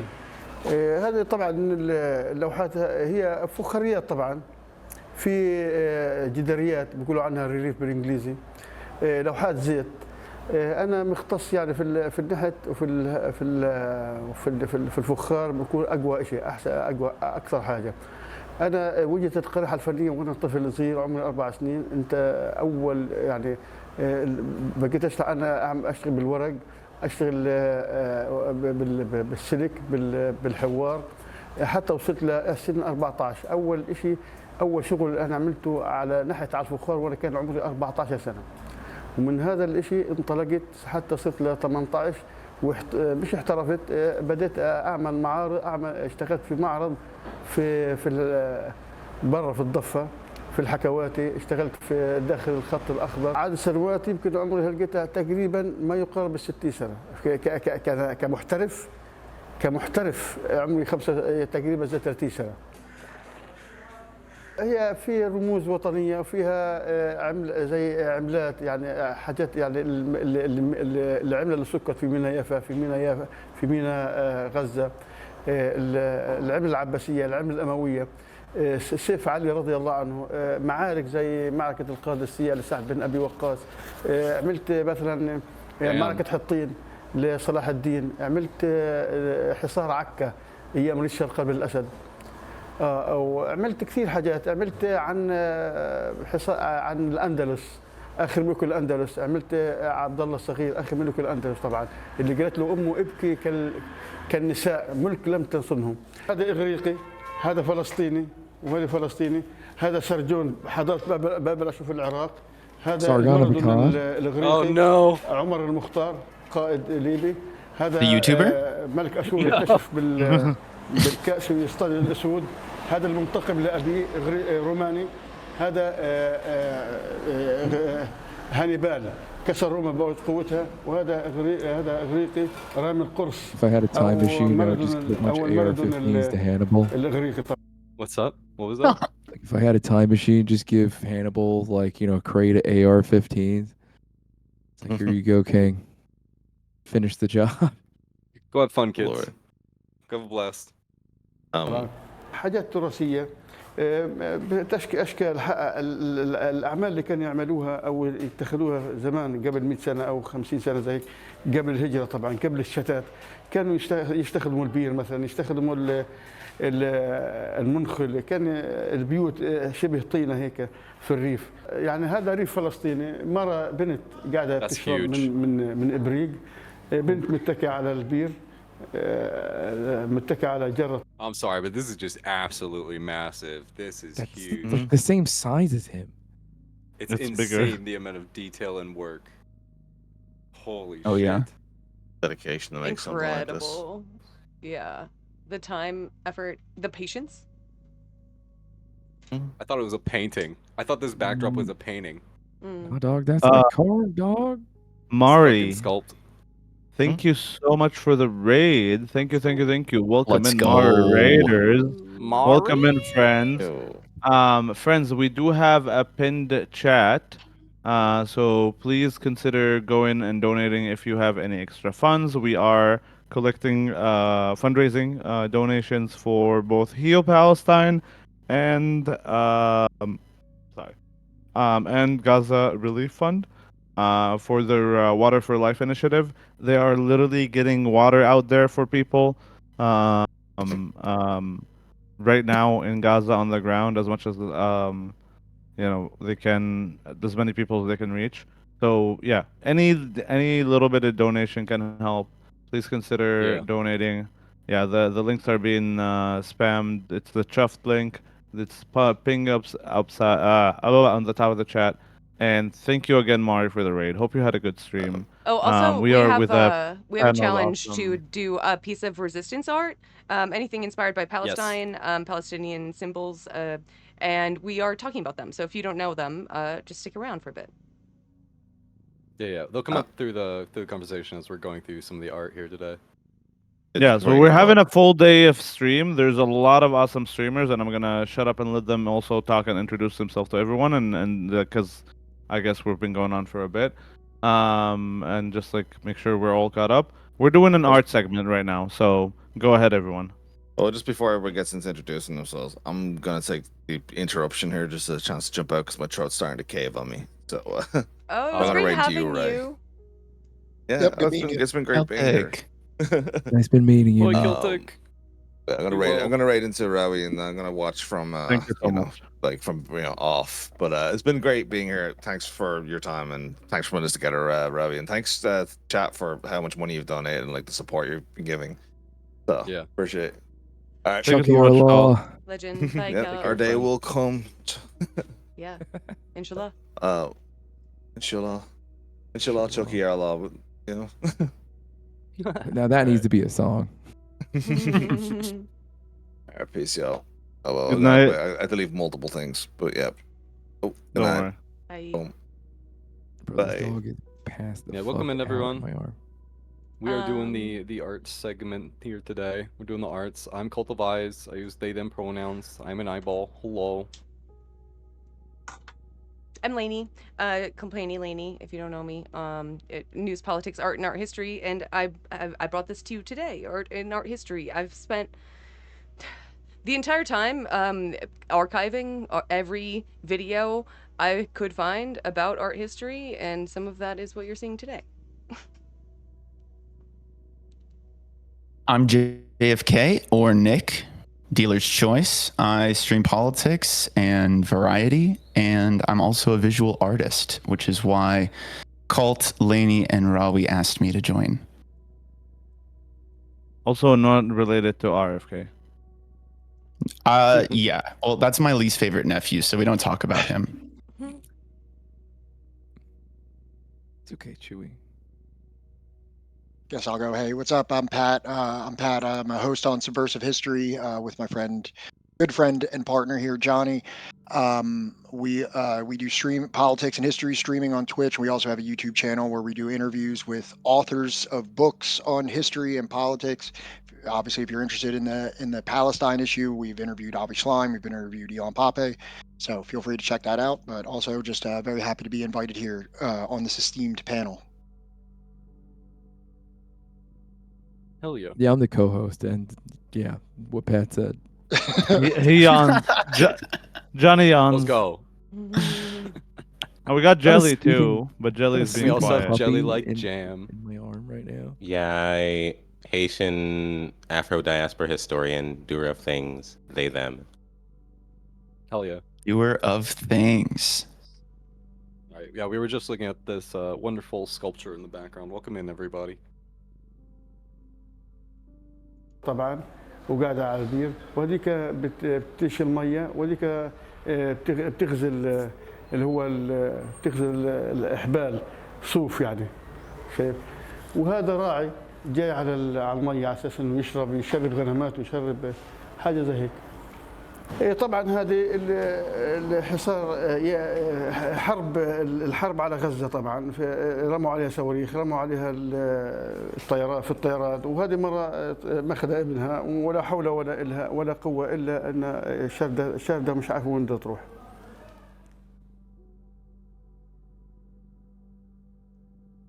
And then I also got a vid on Shout out Tetris. EI, they're so good. Suleiman, and I'm a 4th generation Palestinian Tatariz artist. Tatariz dates back to the 11th century, the Canaanite period. It has a very large cultural significance in Palestine. It's a way of culture preservation and pride. Every motif, every design is different depending on the region you are from in Palestine. Women in each village used to emulate what they used to see around them. So if a woman used to grow orange blossoms, she used to have orange blossoms on her thob, and so on. The colors on the thob would represent a woman's economic and social status. In the southern part of Palestine, when you see blue on a woman's thob, that means she had just been widowed. And when you see pink and red on a woman's thob, that means that she is from the younger generation and she is ready to be married, or she is just a newlywed. In the 1948 Palestinian Nakba, while people were fleeing, women were used to be able to tell their stories through tatriz, through beautiful motifs and designs. They embroidered missiles going through cypress trees, and they surrounded them by flowers to show resistance and perseverance through their journey and through everything.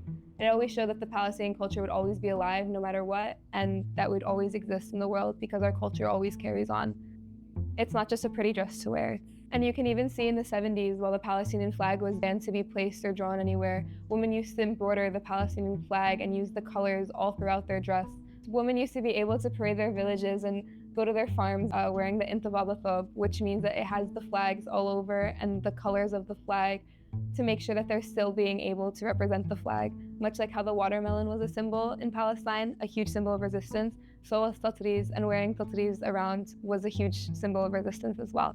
During the Nakba in 1948, 500 villages were wiped out in Palestine. So 500 different designs and styles and motifs and stories being told in different ways were all wiped out. With everything that's going on now with the recent genocide, it is more important than ever to try to keep the Palestinian art of tatriz alive. Tatriz was a very important art form over there. It was a way that women were able to sustain themselves after being widowed or they'd lost their home. The women in Palestine learned tatriz from their mothers, who learned it from their mothers, and who learned it from their mothers, and so on.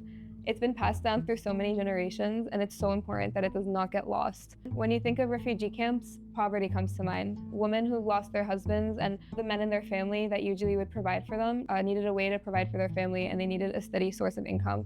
Tatriz was a way to take them out of poverty, to give them hope, and to help them live a lifestyle that they wouldn't have been able to live. It was a way that they were able to feed their families and feed their kids and be able to grow and to continue nurturing a new generation of Palestinians. In Gaza, they were able to build schools and workshops and community centers. It was such a huge and beautiful part of resistance and empowerment and pride. And they built all these community centers to pass this historic art down, and now those are all gone. It's not just the buildings that tatriz was taught in Gaza that are gone. The women who have taught tatriz to their children or their children's children. I know we said we weren't going to, but I do have if you know embroidery or if you're learning embroidery, I have a website that has free patterns for tatriz. So if you want to check that out, it's in chat. As a bisexual man, I have many denim jackets that require this embroidery. Hell yeah. Also, to just add on really... I do know someone who's learning and teaching potentially soon tatriz. She's not Palestinian, but she is a comrade. I will gladly give her money for that. To add on to the designs and what she said, it's making me think of there are textiles from any cultures, tend to be like regional or kept in the family. Like the design is something that gets passed down. It's very specific to the area. So I'm just like, right, in Gaza, 70% of the Palestinians there did not originate, did not start in Gaza. They're refugees there. So what you have is all of these different styles coming together, all these different patterns coming together, and like a melting pot. Yeah, the patterns like would represent like the different regions, and then you might have them like being carried. Also, if I can say like about like stitching and tatriz, there's like the flower bag wedding dress is a thing in like so early refugee camps, early Palestinian refugee camps after 1948 were receiving UNRWA flower bags, and they didn't have anything else to make like flour and bags, and they didn't have any material to make dresses for weddings. So when they had a wedding in the refugee camp, they would take empty flour bags, sew them together into a dress, and then sew tatris on top of them to kind of make it into a dress. So Oh, I don't know. That's It's awesome. Yeah. Yeah, that sounds. I've also seen tatris on kafiyas as well. Yeah, there's a lot of if you can find it with like there's a lot of initiatives that are actually women collectives and women cooperatives that are doing tatris as a way to also and selling their tatris products as a way to survive, as a way to like to this Yeah, it's day it's important. still like a thing. Yeah, that's awesome that it's still passed down. It should be. Beautiful. All right, I'm gonna move on to the next vote. I'm quieter than everyone. Okay. As a Palestinian, you can't avoid dealing with politics in your art. And I really try not to be blinkered to the rest of the world. I'm a thematic artist. I focus on social issues, on women issues. But I'm also very interested in I love the her. issue of women in my country.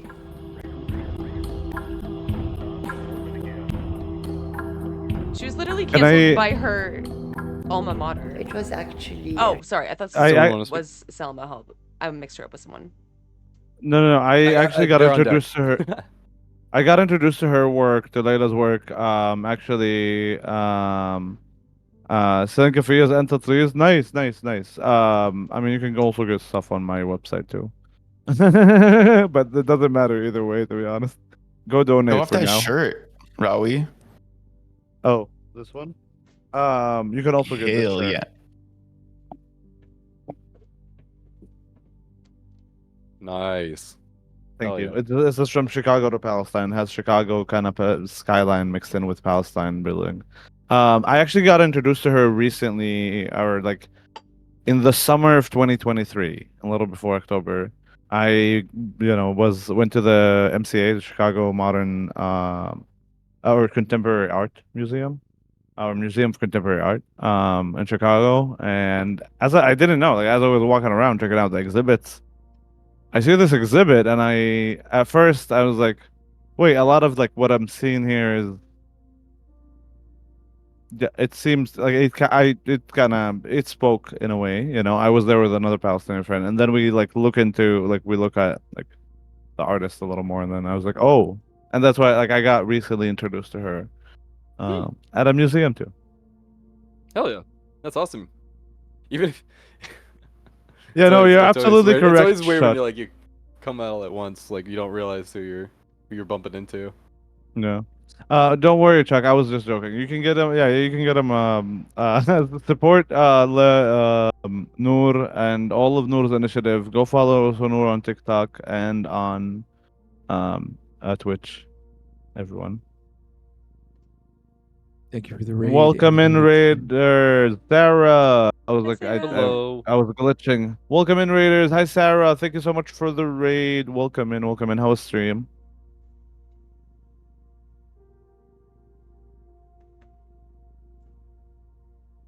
Welcome in.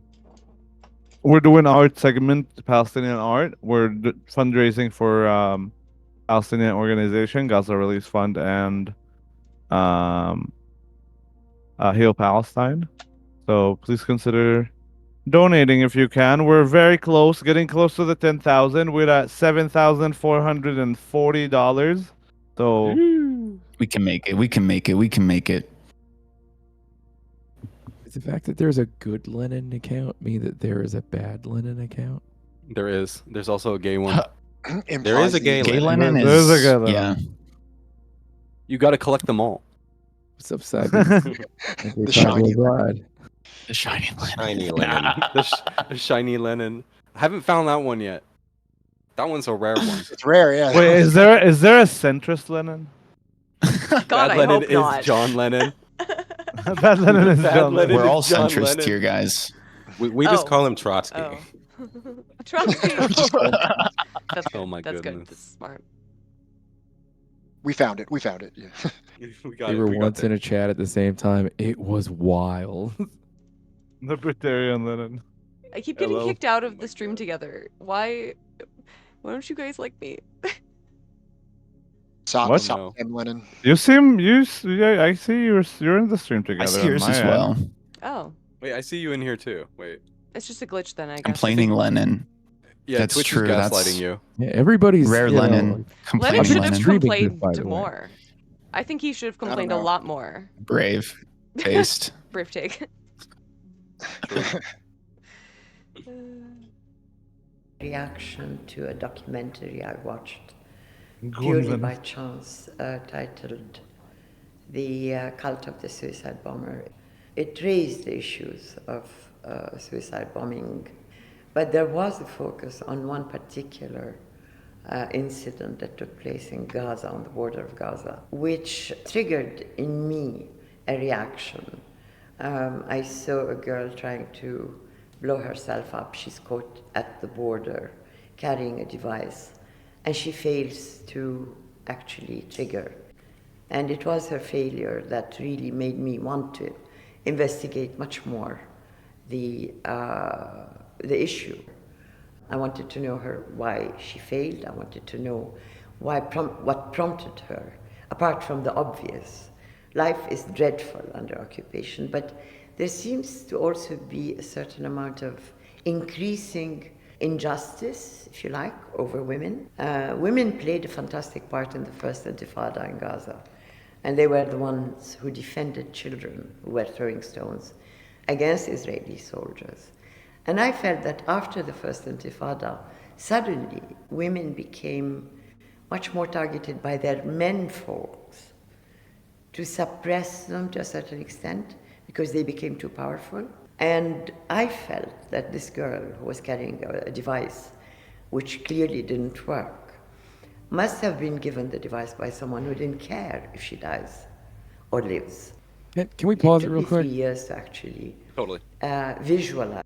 The second Intifada, we don't actually start seeing, improvised, explosives and suicide bombing until like the second Intifada, right? And not even the second Intifada. Later in the second Intifada too. Yes. It wasn't even Right, the initial right. phase of it. Yeah.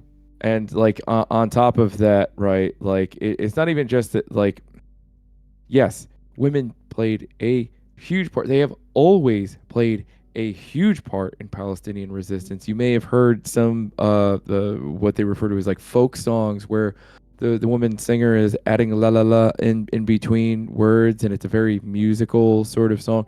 They would sing these songs, right, adding these sort of like la la la in between words, right, in a very musical way. They would sing them outside of the jail cells to let the imprisoned men know what was happening, like what news, who had been captured, who had been murdered, to pass along information. Right, exactly, Levantine. That goes back even to the even like the British like times and Right. the Palestinians that were getting in prison. Right, but to say that like the person that gave her the suicide, a vest, that they don't care, like you have to ask yourself, not even just like what has to happen for a person psychologically and in their lives to everyone that they love for so long, but also like what does somebody that is putting that on them have to experience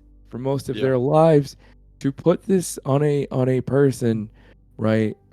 Like Not a light decision.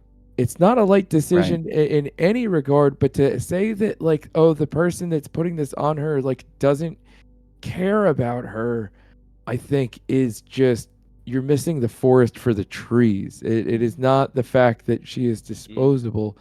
It is the fact that the Israeli state has made the lives of these people so indisposable, right? That they are attempting to like take back the value of their lives through this act, right? You know, like it's like saying that, like, you know, the what's his? I feel bad forgetting his name, but the young man that, you know, set himself on fire, right, in front of Aaron like the Israeli Bushnell. Aaron Bushnell. I'm so sorry. I'm like very fried at the moment. Like, you know, okay. it's no excuse, but like it's like saying that, like, you know, Aaron Bushnell, like, that nothing was accomplished like by him doing that. Like, fuck you. Yeah. Fuck you. How 100%. dare you? It's How literally dare you trying say to that? remove the agency of the person who made the decision to do that. Like, as if this woman Exactly. hadn't thought about the repercussions of her actions. Right. Like, It shifts responsibility. exactly. It's awful. Sorry. I just wanted to add that, and like that comment kind of caught me off guard. No, I'm glad you did. That comment actually struck me a little bit the first time I heard it as well. But everything you said was 100% on the nail on the head. It's a misplacement of responsibility of the blame for this. It's not with like, it's not on her. It's not on the person who gave the device to her. The blame rests squarely on the apartheid and the oppressors, and that is the Israeli government and the IDF and all the Zionists out there who support this. The blame lies with them. No, that anything was worthy of a call out. That was definitely worthy. Thank you. I'm also getting How I wanted to Polymo present in here. the issue. Who is from the West Bank. Hell yeah. Let's go. Hey. So, but after Bring on my guy. Habibi. I think the best one hopes to do is to at least clarify a certain position that women seem to be under, and sometimes one wonders if they're aware of it or not. So you try, you know, it's not, there is no easy answers to it. You don't know whether your influence is a positive influence or is just, you know, it passes. I don't know. That's a simple answer.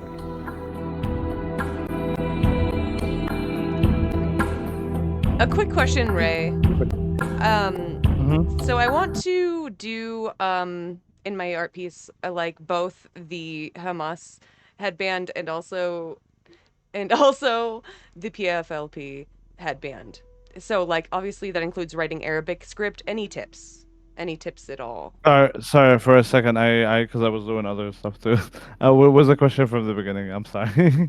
So in my piece, I'm making a watermelon out of both the Hamas headband and also I'm gonna put the PFLP headband. But also I don't know how to write Arabic script.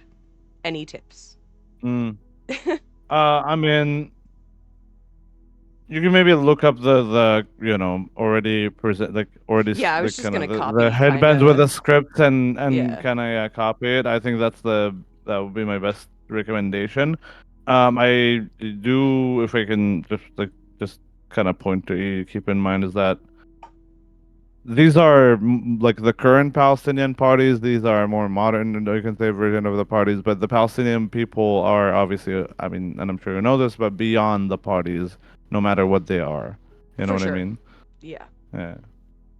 And the resistance, like El Qassam, for example, the word El Qassam Brigade, right? And El Qassam, for example, Baby Game Shift, thank you so much for the raid. He was a Syrian. It's a bad idea, and I shouldn't do it. No, it's your work and your idea, and you're free to do whatever you want. I'm just giving you kind of like what I kind of things that I'm thinking about. Is that like Al-Qassam is he like originally he's from Syria, but he lived in Palestine and he was an imam, like an imam of a mosque. And he started resisting against the British. So it's like this is like also like the idea of like resistance is like something that transcends Palestinian history throughout different phases in different groups and in different representations, but it is always it is always the same people. It is always the Palestinian people, right? Like that's the idea. Do you guys watch Presley Mar's video on PLFLP? I mean, we watched. I'm not sure if we watched it maybe earlier on, but we did watch a lot of his Presley Mar's videos over It is very, very, all very on good. channel. It's a good on one. the channel. I like it's been a while since we watched My name is another Sammy. Presley Mar's, but yeah. Yeah. Okay. Wait. So Polymo.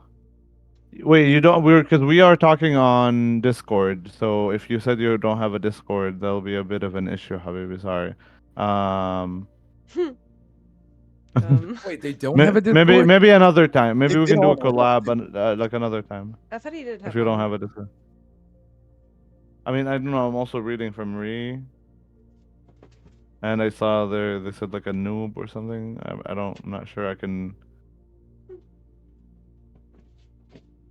Tech boomers are welcome here. Oh, you do? Okay. Okay, Habibi. Like. Okay. I'm gonna send you a whisper then. And we'll talk in whisper so you don't have to put it up in chat. Shut up. Okay, I'm gonna shut up. You can keep playing. Okay. Yeah, Halabi. This is a great in one. 1936 in Jerusalem. There was no Israel at the time. And I was forced out of my country and my home, which was pilfered and now has strangers living in it ever since then. We moved to Beirut as refugees. Then we came to the U.S. in 1951. First of all, I'm an alumna of Indiana University, and I was a professor there. So I was really shocked when they closed the show. And we had been working on it for at least 2.5 years before it was closed, or longer. And it was a serious effort by a very good curator. And out of hand, the minute when the genocide against Gaza began, they decided, also the US government also decided it was going to squash all Palestinian voices. Because after all, can you have a Palestinian who is intellectually capable and has contributed to international civilization be a Palestinian and brother and sister to those we're about to kill? So squash them down. We don't want to hear from them. Make them disappear. And they didn't, thank God they made me disappear only by canceling my show. I want to make it clear that between the artists and the establishment that controls art, there's a huge divide. They don't decide what is art, we decide what it is. And generations after us then vote on it. It doesn't mean they know what's going on. It just means that they're the ones who control the selling of it and the exhibiting of it. Frankly, they don't know what they're looking at. Yes. Abstract Yeah, art can we is the pause culture again? of the I'm sorry, I'm gonna do working this class favorite thing. folks. We're going It's back not- to feudalism where the wealthy Yeah. decide what is art and who can own it. So this is something that Lainey and I have actually talked about before, is that fine arts is so what word am I looking for? Meshed together with capital and capital owners that like in a fine arts setting, in a gallery setting, it is nigh on impossible to separate the two.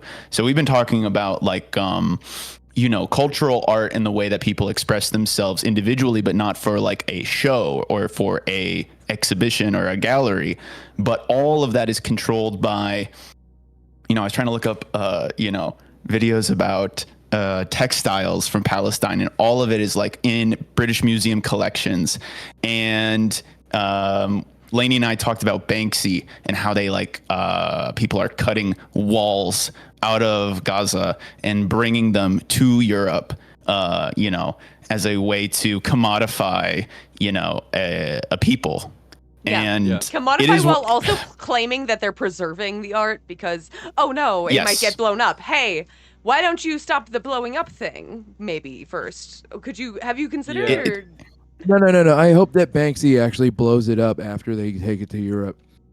True. It truly is. The way that they talk about it is disgusting. Where they say, this was in reference to something different, a different culture. But once they learn how to take care of their artwork, then we will return it. It is like the most infuriating thing you could possibly imagine.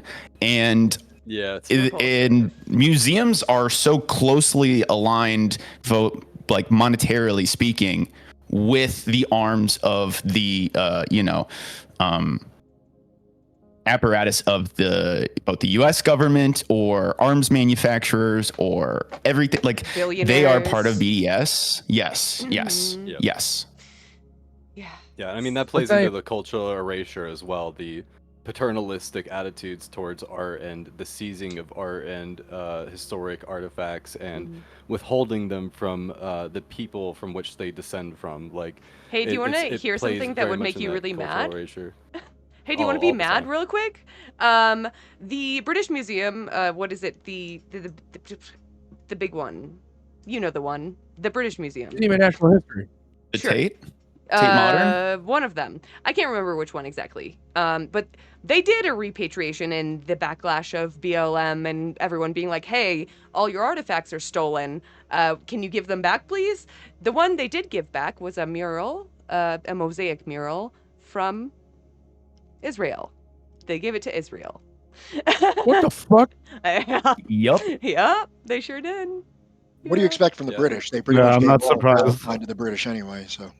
So it's like this horrible thing that they have a monopoly over, because I think that like art museums are such an incredible space, and I can literally spend all day, many days in a row, in the same exact museum. One of my favorite museums, the Brooklyn Museum, was part of like the biggest, one of the biggest protests, like BDS protests for Palestine last year. I mean, the way that this money is just. You can feel my anger. It is the most disgusting aspect that they do have a monopoly on where people can find this stuff and where they can look at and who can see it. And sometimes people from these cultures can't even see their own artifacts or their own artwork because, it's behind a paywall. Context for it. Like they can't even explain what that artifact actually means. They are like just misrepresented. Like the second I found out about that app where like you can it's kind of like crypto, right? Except for art, right? Where you can buy stocks of certain art pieces. You can invest your money into it. Once I found out about that, I hate that I was like, so much. not only is like Ted Kaczynski gone to something, right? Like maybe he's not all there and not all of it's correct, obviously. But some things I don't know. He was kind of he was getting pretty hot, and then maybe like we're just not worthy of art. Maybe the Western world, we're just not worthy as a culture yet of appreciating art. I mean, actually, that pertains to that. Yes. I mean, real quick, just like billionaires ruin everything. They fucking ruin everything. And this is quite literally the thing that radicalized me. I was in art history. Their taste in art sucks too. Literally, they fucking don't get it. They don't get it. Anyway, go on. So I'm listening to everything that people are saying, and like they have like with the monopoly on art and the rich people getting to decide what art is and everything like that. I find it's an idea, an attitude of fascists because they don't really understand what art is, and I feel like because capitalism is very fascistic, and because it makes us dehumanize people, it commodifies art in a way, and it conflates art with the product and not the process of art, the culture art. That's one thing that fascists don't really get. They can't understand something if it's not a material thing that they can hold in their hands and attach a value to. And I feel like that plays into like a lot of the attitudes that fascists and imperialists and colonizers have towards art and culture and how they go about erasing it. And they feel and they want you to think that they can control art by seizing it from you in a material way. But one thing that they can't seize from you, and that is very much the same as your the resistance, is you cannot you can't kill an idea. You can't kill art. You can't kill a culture. It will always keep permeating. It will always keep creating. It will always keep existing. It's not something that you can hold in your hand and own and capture and like distort into whatever you want. It's free from you. It's free from that. It doesn't belong to you. It doesn't belong to anybody. It belongs to the community. It belongs to the culture. It belongs to the people who practice it daily, who make the art daily. I don't believe that art is a thing that is a product. I believe vehemently that it is a process and thing that you engage with, similarly to like how your life isn't a book that's written about the things you did in your life. Your life is the happening right now. It is the participation in your life. Similarly, that's what art is, I think, is a labor. It is a thing that has value because we all innately have value. The fact that we're on this little blue planet and we all can like engage in topics like this and we're all very aware of each other and we're all can like do things that don't really serve a purpose, like making art, at least under this capitalist system, doesn't serve a purpose. But yet it holds so much meaning to us, and it is so crucial in our history and our culture. I don't think that fascists can own it, and I hope people don't feel like that fascists have succeeded in this at all. And I think the further we can separate the idea of art as a product, as rather than art as an immaterial process and labor that you engage in with your community, I think there's a powerful messaging in that, and I don't want people to feel like they're losing it at all. I think we just got Hello. I'm done with my rant. Habibi, come over here. I love you. Hi. Hey, welcome Oh, in, what's up? Paloma. Thank you so much for joining How are us. you? Hello. I'm fine. Good to see you. Good to see you. Good to see you Welcome. All right, a little low for me, so let's see the audio. I'll turn you up a little bit. I don't know. My settings are No, it's I don't use it much, and I formatted my computer unfortunately, and lost the settings. So yeah. ولا يهمك حبيبي. It's the worst. That's all right. Don't We can worry. turn you up on our end. Yeah, we turned you up on our end. Welcome in, first of all. How are you doing? How was like your day so far? Your night? I know it's it's almost morning soon. Yeah, it's almost morning. Yeah. You're up for Fajr? Yeah, it's not yet, but the thing about this time is my internet would be good, so that's a good thing. Low traffic in Palestine. Yeah, people will be sleeping. Hmm. Yeah, how are Do you want to doing, Pat? Uh, And yeah, subversive history, guys. Good. Okay. Do you wanna? Well, I don't know if you saw what we've been doing. We've been going on for almost 10 hours soon. Oh We're my doing a God. fundraiser for Gaza Relief Fund, which is a grassroots initiative by people who are like in America trying to fundraise, and people in Gaza on the ground that are trying to either dig up new wells or desalinate water and drive trucks and get them out there, or if they can purchase some food and give it away. Yeah, And heal Palestine. yeah, that's great actually. I think there was this project on Twitter. I forgot the name. Rebuild Gaza 2024, I think, back last year.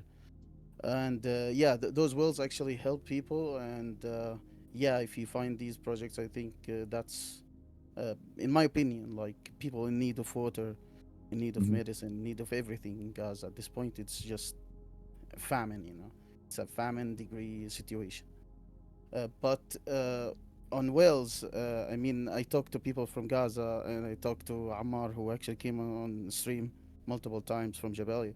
they help people. They do help people on the ground. So these initiatives, these were, I think, most of the effort should be directed to and the donations and everything. Yeah, I think that's great. I think, yeah, keep on doing what you're doing. I mean, it's just great. Yeah. System Habibi. Yeah, so we're still gonna be going on, and this will have 2 hours till the next segment, Okay. where we're gonna be there. There's gonna be an interview with the Olive Branch operation. I don't know if I'm familiar. We're just doing art, but kind of as we kind of transition back into the art videos, and we have kind of go back to our panels. Do you want to just introduce it, like everybody to you and what you do usually, so that everyone watching maybe can get to know you? Well, I mean, I can say this. I'm like this war made me a streamer. I wasn't actually planning on streaming, to be honest. But yeah, um, I don't know. Since the start of the war, I tried to. Since October, I tried to October 2023. I tried like to deliver the message, like to let people know what's happening here in the West Bank, in Gaza, in Tulkarem, in Nablus, these places, just to deliver the picture, the right picture, not the manipulated one in mainstream media. So yeah, that was the intention. I wasn't intended to become a streamer per se, but there was like 2 3 people who are willing to watch. So yeah, that's how I started. So for people who don't know me, my name is Muhammad. I go by Polymo. I'm from the West Bank. I live in the West Bank and I stream from the West Bank. So yeah. The way I usually, whenever we do shout out on my stream, the way I describe it, because I mean, I'm a Palestinian 48, PCI. I do live in America now, and kind of I focus on translating the Hebrew a lot. I do translate a little bit of Arabic, but I say I'm giving you like local media from there, translated from inside Israel, from Hebrew, and Polymo is giving you the local Arabic language version of the same, but like it's like the Palestinian Arabic version. If I'm not wrong, you do cover the region also outside of Palestine a little bit, right? Yes. I do Syria. Like I have look places I read about. I know about even before the war. I how do I say? I followed up closely the crisis in Syria because I was planning to study in Syria after Tawjihi, No, yeah, oh. secondary school. After secondary school, I was planning to study in Damascus, but what happened. 2011. That made everybody actually follow up what's going on in Syria. Then from there, you got into in news. Look, in the Middle East, you can't escape news. I mean, no. I mean, at family gathering, at everywhere, at work. Like right now, like if I go to work, people will talk about the war. We'll talk about Syria. We'll talk about Turkey. We'll talk about whatever. Turn So back, heedless travelers. So yeah, that History was is no place for the start, living to be honest. anymore. From the Arab Spring, Arab Spring and onward, I started following news. But streaming, I wasn't like,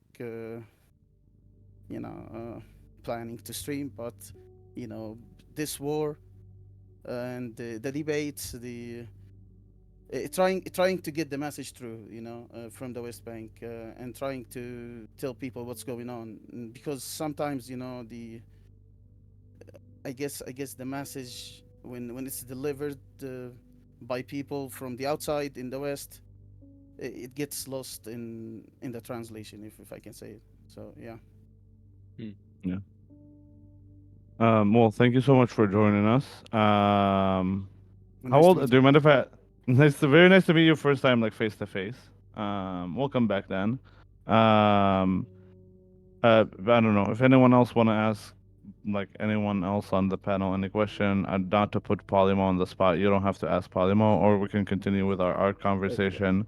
Guys, Feel free to contribute anything you want. It's very. Don't turn this into a press conference, please. I'm just. It's just very nice to meet you. It's very, very nice to meet you. It's 4 in the morning here.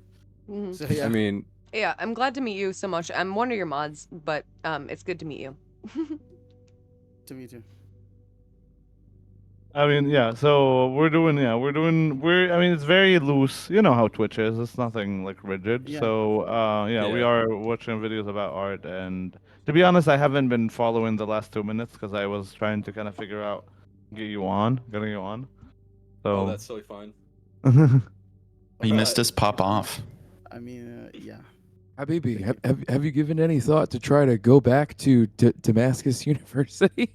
now No, that, no, no, now no. that it's Not with the new government, bro. I've been in Twitter wars, in the spaces, in the fucking with the Julani fanboys. So no, have you already gotten into a Twitter argument with the have new you thought head? how handsome he is, though?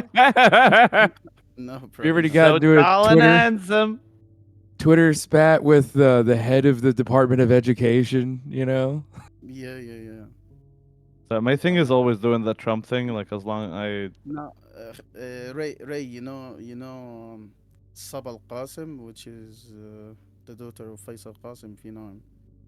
No, I'm not too familiar. I don't follow Syria too much, صراحة. Yeah, By the yeah, way, yeah. you can call me Rawi, come on. Ray, Rawi, Yeah, either one. yeah, Rawi. The thing is, this guy was hosting like the most followed TV program in the Arab world, like political program. It's called Itijah Ma'akis. Oh, okay, great. Yeah, I was gonna say, are you talking about Tijama Agus? Okay, now I know the famous also Tijama Agus Syrian clips. Yeah, his daughter. We were going back and forth on Twitter over the new government. So Oh, his daughter. yeah, I mean. Yeah, he's just I don't know. I don't think I'm going to Damascus. It's so no. Also, yeah. I mean, also, we gotta stay safe too. Yeah, we know Qatar is very invested into the HTS. Yeah, yeah, yeah. Lots of players. The Saudi Arabia right now, Qatar and Turkey. Yeah, they are the main players. I do have basically. one question about like kind of current events. I know I saw a lot of posts on Twitter yesterday, kind of unsubstantiated, but everyone was saying that it was the worst like bombing brigade since the 7th. I know you're in the West Bank, not Gaza, but I don't know if you can speak True. to that. Yeah, it was. I think.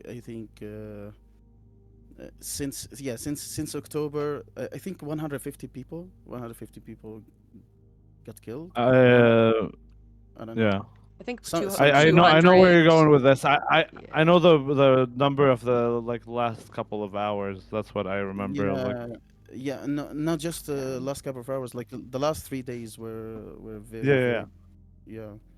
Yeah, 36 hours is what I was thinking in my head this morning. 36 hours. Yeah. Over 250. Yeah. So fucked. Yeah, and the World Kitchen actually they closed their they used to provide like food for Yeah. 5,000 in Deir al-Balah, and they closed and they said no, we're out right now. It's just insane right now. The famine is. I don't know. I don't know. There's no eat, nothing. Like if Ammar were to come on my stream, he said like when he has good internet, but Ammar from Jabalia, he tells you about the situation. It's Man, I I saw like 6 aid trucks right now a day. Yeah, kind of speaking of art, I saw kids who were in camps just kind of drawing food and like imagine like playing having food, and like that just breaks my heart so much.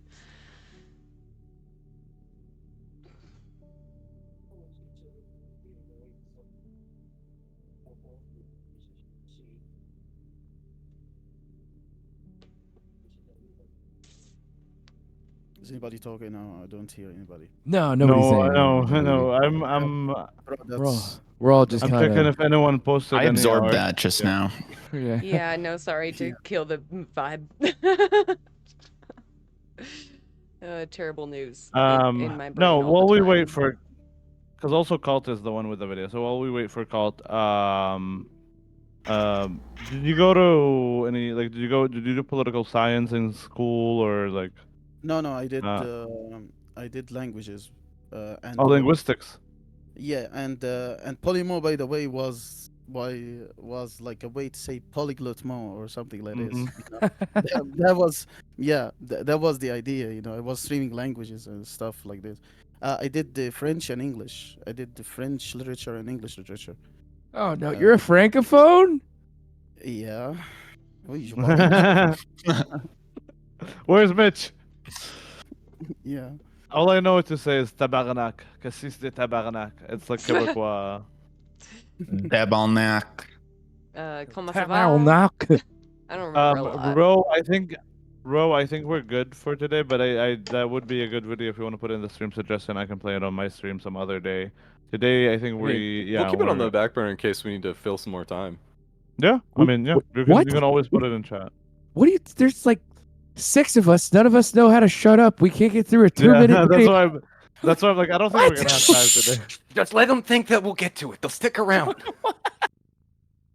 We'll get to it for sure. We'll get to it. We'll get to it. Maybe if we reach the 10,000 within the next hour, we'll get to it. 20 You know minutes. what? If we reach In 20 minutes, we can do it. Yeah. For sure. Did you? All right, I'm gonna hit play on the video. All right. Go for it. Here we go. Okay. Bourgeois culture. That's the failure of the bureaucrats of the working class states that have been organized since the Soviet Revolution. And I can go historically through all that, but abstraction is not the art of the bourgeoisie. It's our art. It's the art of the working class. It was born with revolution every step of the way. So if someone co-opts it, it doesn't mean we shouldn't claim it for ourselves. Political, I tell you what it does by politics. It does by politics by not praising the ruling class. We don't have paintings of the ruler and of religion and of the head of an organization. We're looking into ideas.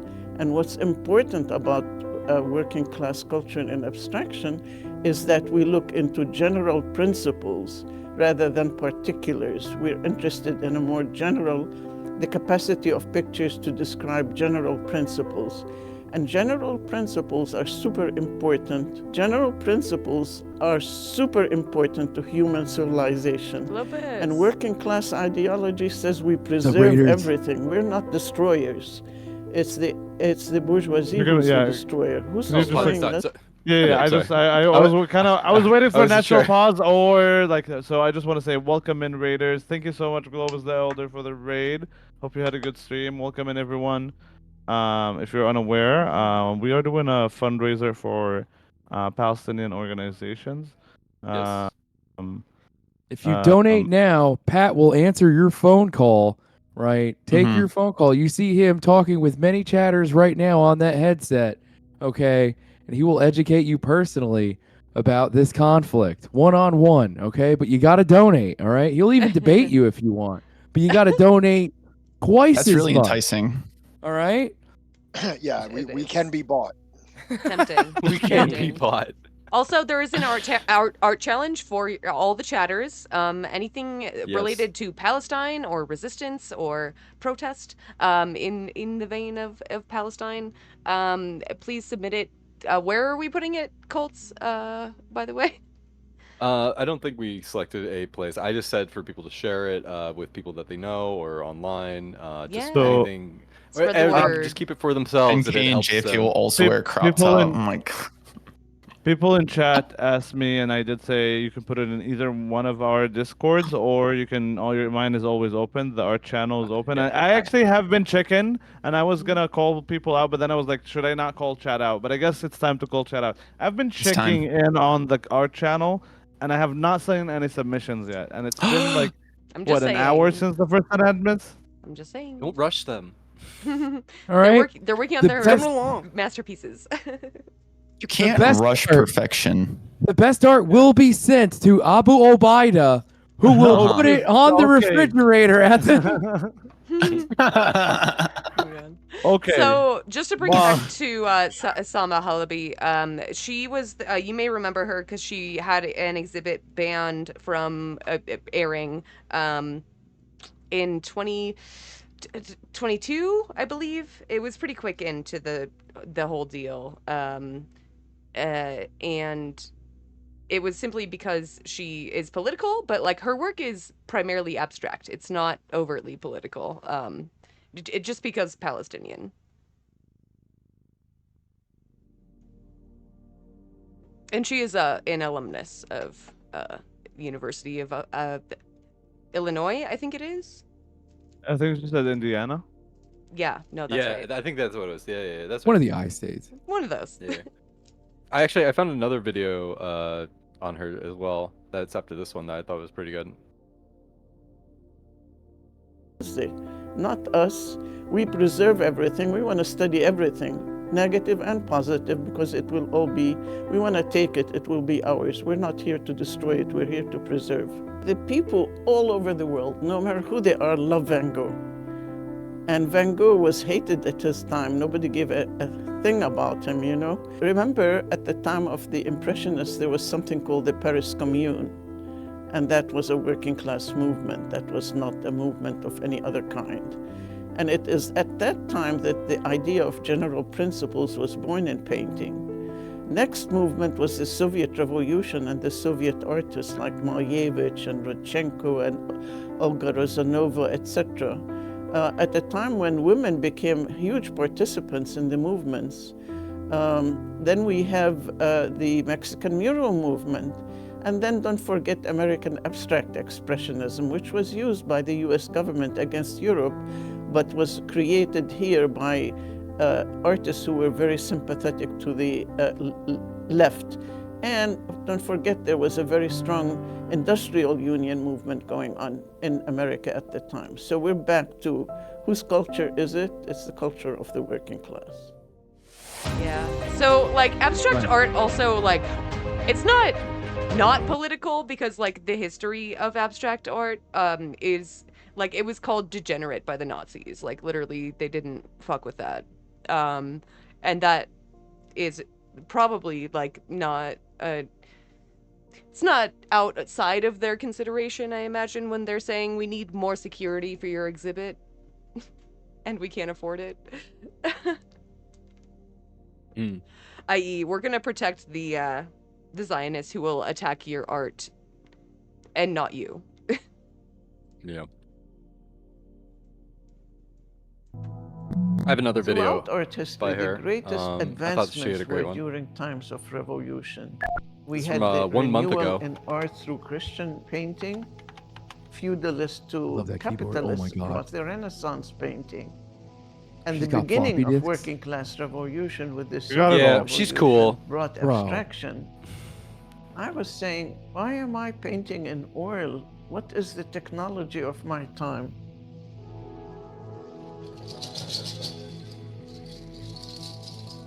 Using MS Paint. Bro, I love her.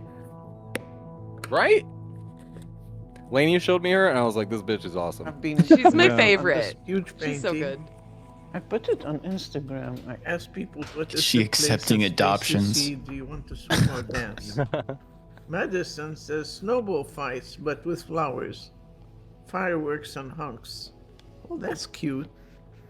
I want them to say what they're feeling. Feels like walking through a tropical flower garden. So I like these reactions. Generally, people don't have trouble with abstraction. It's the educated people who have trouble with abstraction. Let's see. So far, has garnered 561 viewers, 51 comments. So painting is easier to take Let than me look my at my political numbers. statements. She's That's in right. the analytics. I love it. Yes. No, she's Okay, in we're it all- deep. Yeah, she's a content creator, okay? She It's got true. Who that isn't checking content mind. analytics? Come on. She got that content mind. She's looking at people's reaction. She's like, she got that content man. I'll go, babe. Yeah. Grandma's with it. We I will love keep you her. posted. Protect. My inspiration is And she accepts two 100% adoptions. nature and reality.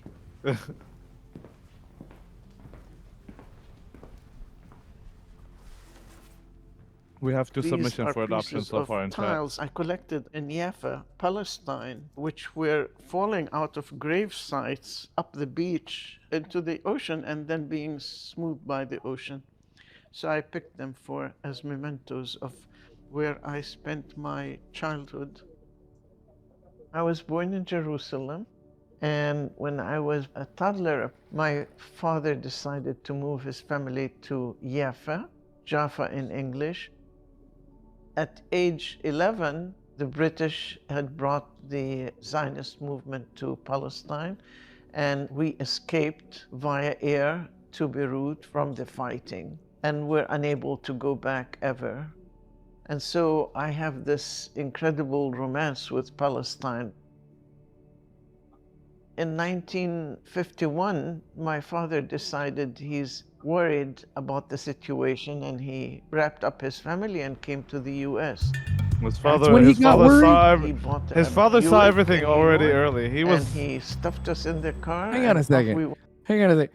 There's so much shit. We're not even talking 1948. There's like the 1936 like general strike. There's like the entire period of like British Mandate Palestine.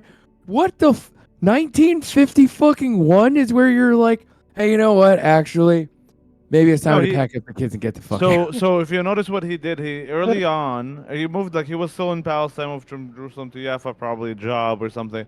Right, And then right, early on, as the British came, I guess he was like, oh, it's fucked over here.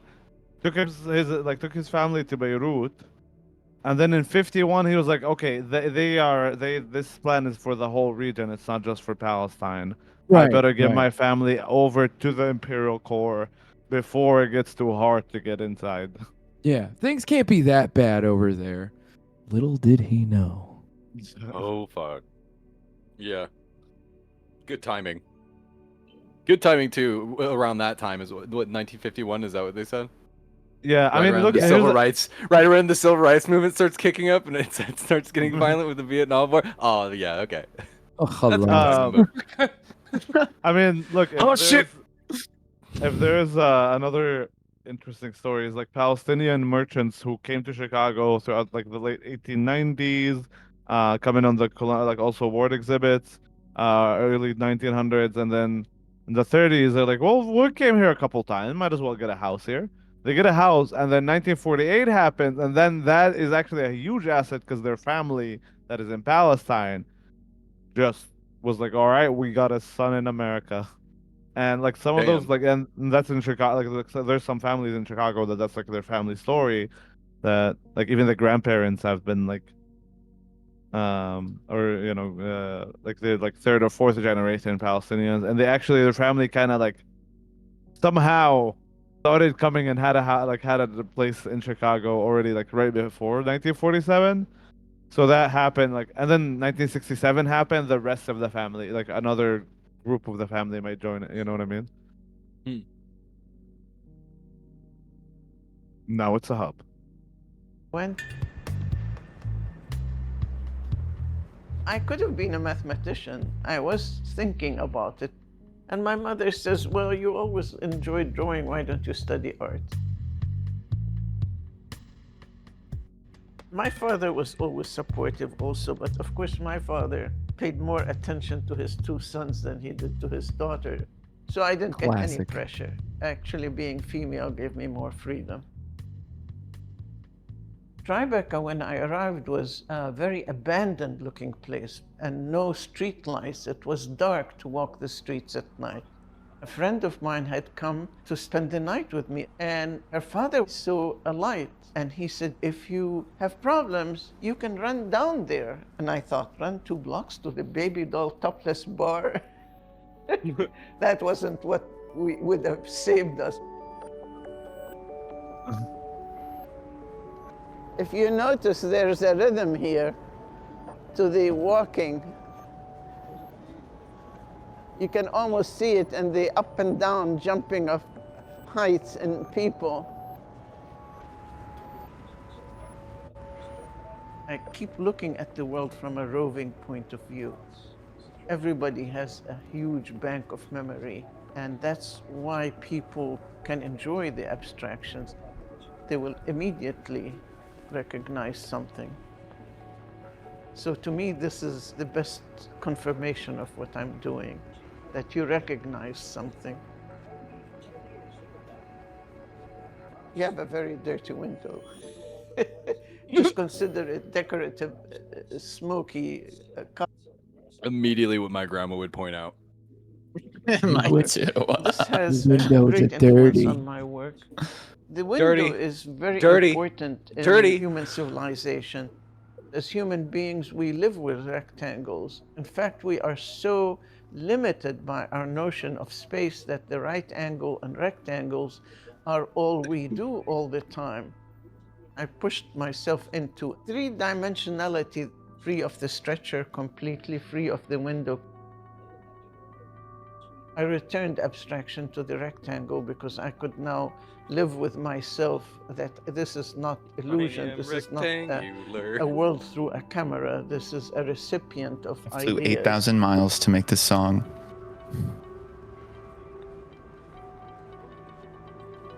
Look at how the shopkeepers arrange everything of a kind, but also there's a certain artistry to how they fix things. You know, this becomes like the column becomes a work of art in itself. Traveling has a big effect on my perception and my work. I've been through many parts of the Arab world and Europe. When I'm in other locations, I always feel a freedom.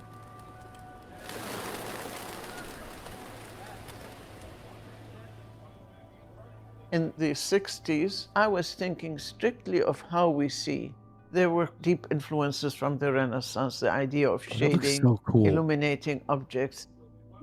What was interesting to me is intuitively and instinctively, I was using the formal compositional methods of Arabic medieval art, in that the container of the art as a rectangle participated very actively with the artwork itself. In this case, the rectangle cast shadows on the objects in the painting, which is not what Western painting does.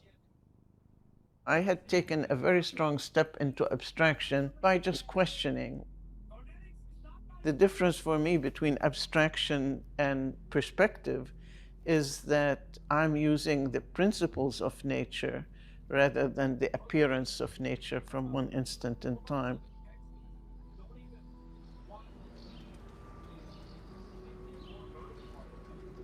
Look at all the pigeons gathering. You know, these are other principles one can watch, how things gather, how I love her even more. I didn't know congregate. about her, by the way. Thank you, Lenny, Yeah. for There they introducing go. us all. Happy to. Yeah, for real. Beautiful. Did anyone in chat know about Salma before? No, I Is there didn't. anyone at all in there in chat? This is the first time. When I came to New York, I tried to find a gallery because after all, you do want to sell a little bit. She's but criminally I couldn't. underappreciated. I remember days of Yes, waiting. that's Someone why I would was say like- they're coming, and Like, I saw that first video you sent me, and then I was like, I gotta know more, I gotta see more. And I read an interview that she did. There's a document, and that led me down to like another rabbit hole of finding like other artists that she had worked with, and it was just like a treasure trove. And then I found this interview that she did from like She's a a real month ago, gem, and I and was she's like, that's awesome. she's taught so still many here. other artists as well. Like, she's a real icon, and should be appreciated as such. We should give her her flowers while she's alive. Bro, even that Yeah, jacket she's wearing in the interview is fucking Yeah. fire. Like, I want to know where I can get that. Right? Yeah, wait. Yeah, that's a that's a good jacket. Bro, look at that. Style. You're not gonna get that on Temu, all right? No. Tuck Shop don't have it. they would never show up. It was endless. Finally, I gave up. As a result, I decided I'm going to try to relate to the political resistance world. Oh, Texelian I felt Overlord. a lot of freedom and liberation during the 80s because I was no longer paying attention to the galleries and I was paying attention to the activism. It was here that I first started thinking of doing digital art. I gave up education, I gave up having jobs, and I gave up the New York art scene. It's time to do the computer. That's so right. I went shopping. And I found an She Amiga. took up from after her. She was doing NFTs before I was NFT was in a a thing. fever of Everything's a experimentation. computer. I had a partner who lived with me at the time, and he cooked dinner. So I Everything's didn't leave computer. that computer for months, maybe a year. Okay, I'm going to turn the computer on now. Yes. Oh my god. She's still using the Amiga, dude. Got the floppy disks. This is my favorite part. Bro, wait. Can you pause it real quick? So I'm really into like all kinds of like weird subversive like metal industrial grindcore like hardcore punk like power violence stuff. And with some noise musicians, right? They literally just they know how to use like the handful of things that they have had for the last like 30 years, and that's it. If one of these pedals breaks or something, there's no getting another one. And like It's done. they only know how to like use this stuff and like have like backup capacitors and little like pieces that need to be replaced inside the pedal if it breaks. And that's what this reminds me of, is that like I know how to use this, I'm good with this, and I'm not going to change anything for the next 45 years. Literally not anything. Yes. Hell yeah. I'm curious to see what she does with this. I haven't seen this part yet. See?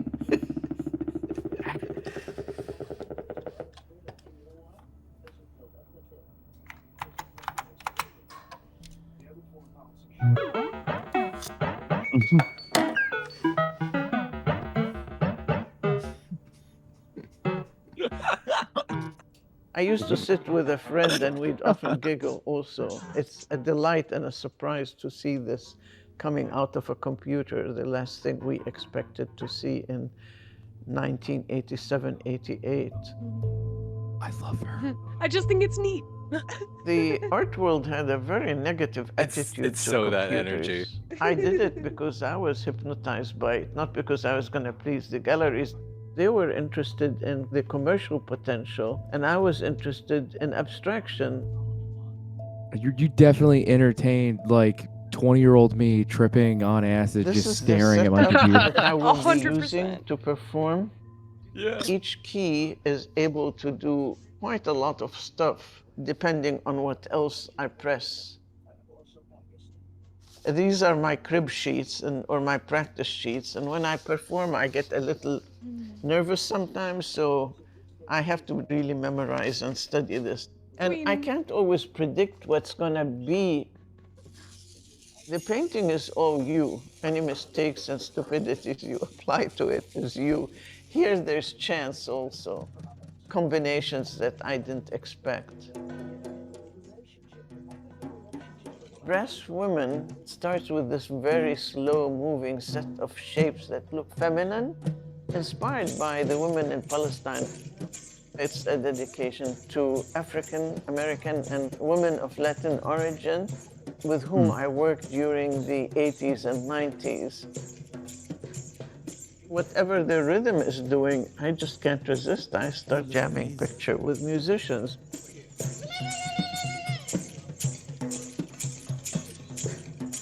The kind of painting I want to do is painting that reflects our time, that has the newest language to include the newest content of our time. Okay, so she's like making that in real time. Yeah. Yeah. This is her performance. He's a art. DJ. Yeah, it is a DJ. She's a laser DJ. It's a laser DJ. That's so That's cool. beautiful. I love that. I see the history That's of fucking art awesome. No as being joke, yeah, connected she is. to our human social development. And so I based Literally, my just take her on work and that project idea. it on like the I entire consider space. it to be a painting, but DJ for your more a eyeballs, painting yo, of let's our go. time than acrylic on canvas. She just spinning her kufia.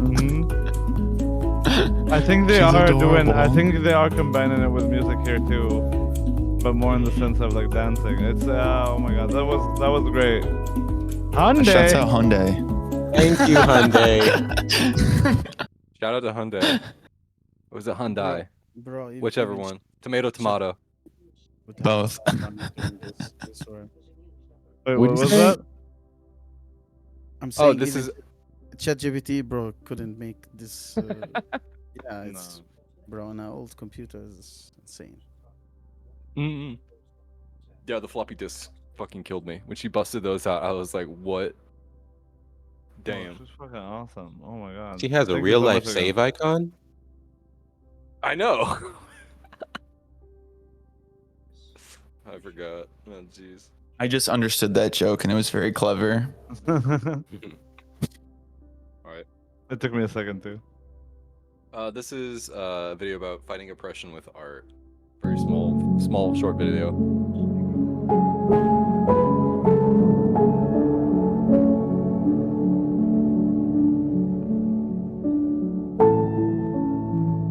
Hi, I'm Lina Abjarader. I'm a Palestinian artist, poet, and activist.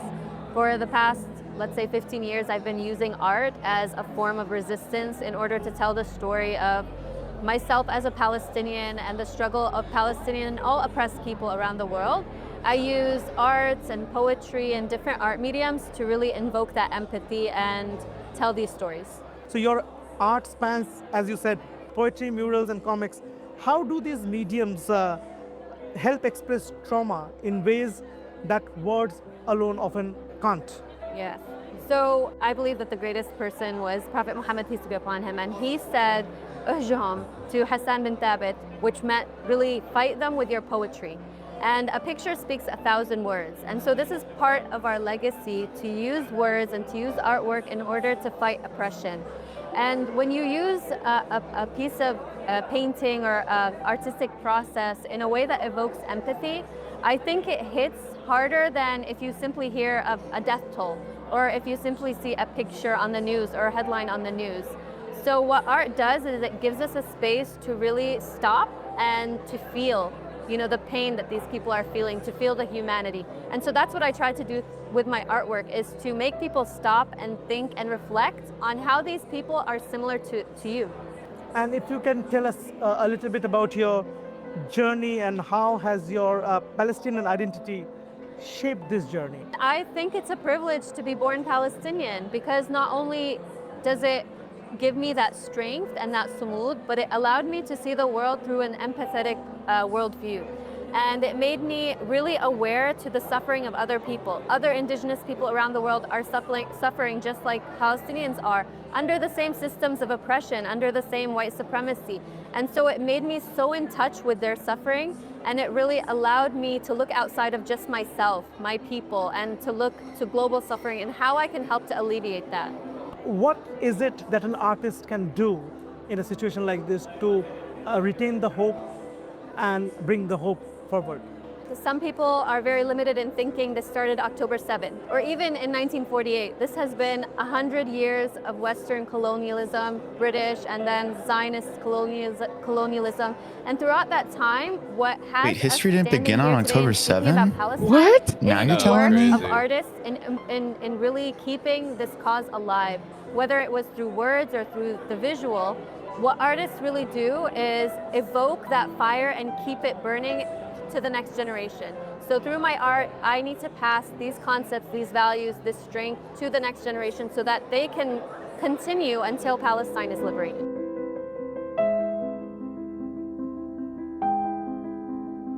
Nice. Colt, I don't know if Stop the you noticed, presses. but I did got put it. something in the. Okay, so continue. Yeah. Here, I'm gonna switch over to that right now, just so everyone in the Discord and in chat will be able to see it. Yeah, Baldwin's right. October 7 hasn't even happened yet. True. Big if true. We got check this. chat. We are. Oh my gosh. We got the first submission. Who drew that? Lenny, we got a submission, by the way. Someone drew that over the past like 2 hours. Poggers. That's Jelly's, isn't it? Mm-hmm. Wow. Yeah, it is. That's pretty good. Shouts out Jelly. Is That that is amazing, Dara. Alexa? What is it? I don't. Yeah. It is. Yeah. It's specifically Dome of the Rock in the Al-Aqsa, yeah. That's the third most holy site in all of Islam. I'm sorry. I guessed, but I guessed right. Look. You Yeah, did. no, You don't did, worry, yeah. no. It's Did you smudge it? Like, I'm looking at like the darker spaces. No, just cross hatching. Nice. I don't even know what the fuck that means, but it's fucking beautiful. Oh, it's when you make the lines go diagonal a bunch and they're really close together. Yeah, it sounds fancy. It's not that fancy. It's not. It's like chicken scratching. I'm doing it right now. Yeah, just doing a bunch of X's on the paper. Y'all are just like fucking talented. Just takes practice. I think everyone should try to do any kind of form of art that appeals to you, if it's music or if it's sculpture or whatever. I try things out. Just try to. Who cares? Why not? Yeah, one of my like most favorite art professors ever would say like if you have a conversation with someone that says like, "Oh, I can't draw. Oh, I can't make art." Be like, "When's the last time that you drew?" "When I was like 5. "Oh, then no wonder you suck at art. You stopped drawing at 5 years old." Right. So the solution is everybody sucks at 5 years old. Yeah. The solution is when they say I can't draw, chain them to a radiator and force them to draw until like, if they want to be released, they'll keep drawing. Forcible re-education. They just got to That draw sounds a like a smiley good face. Yes. idea to me. Yeah. They literally just got to put the pencil on the page, even a dot. Just dot. Keep going. I'm very bad at drawing, yet that does not stop me. I actually, fun fact, you see that if you're watching my stream, there is this image with like saying with the HEAL Palestine Gaza Relief Fund. You see that key in the back? I drew that. It's very nice. I was looking at that. Thank you. I mean, it's just. Didn't you draw your bunny too? I drew my bunny too. I drew this too. Ray's bunny is so cute. Beautiful. Yeah, that's awesome. It's very good. I'm just saying, like, I don't know how to draw, but that doesn't stop me from drawing. I can still draw. Yeah. It's just you don't have to be perfectly realistic. Here's the thing, like Michelangelo didn't start as Michelangelo. He was educated and had the privilege to spend a lot of time doing what he wanted to do. Yeah. Yeah, Master Splinter really changed him. Did you know that Michelangelo actually had never painted before? He was commissioned to paint the Vatican. I did not know that. The ceiling First art. job. Yeah. Figuring he was it a out. He sculptor. can't paint women at all. Hang on, I can't tell if you're fucking with me. I'm not fucking with you. I'm literally not fucking with you. He ran from the Vatican. He ran from the Pope because he didn't want to do it. And they tracked his ass down, dragged his ass back, and they're like, "You're painting it."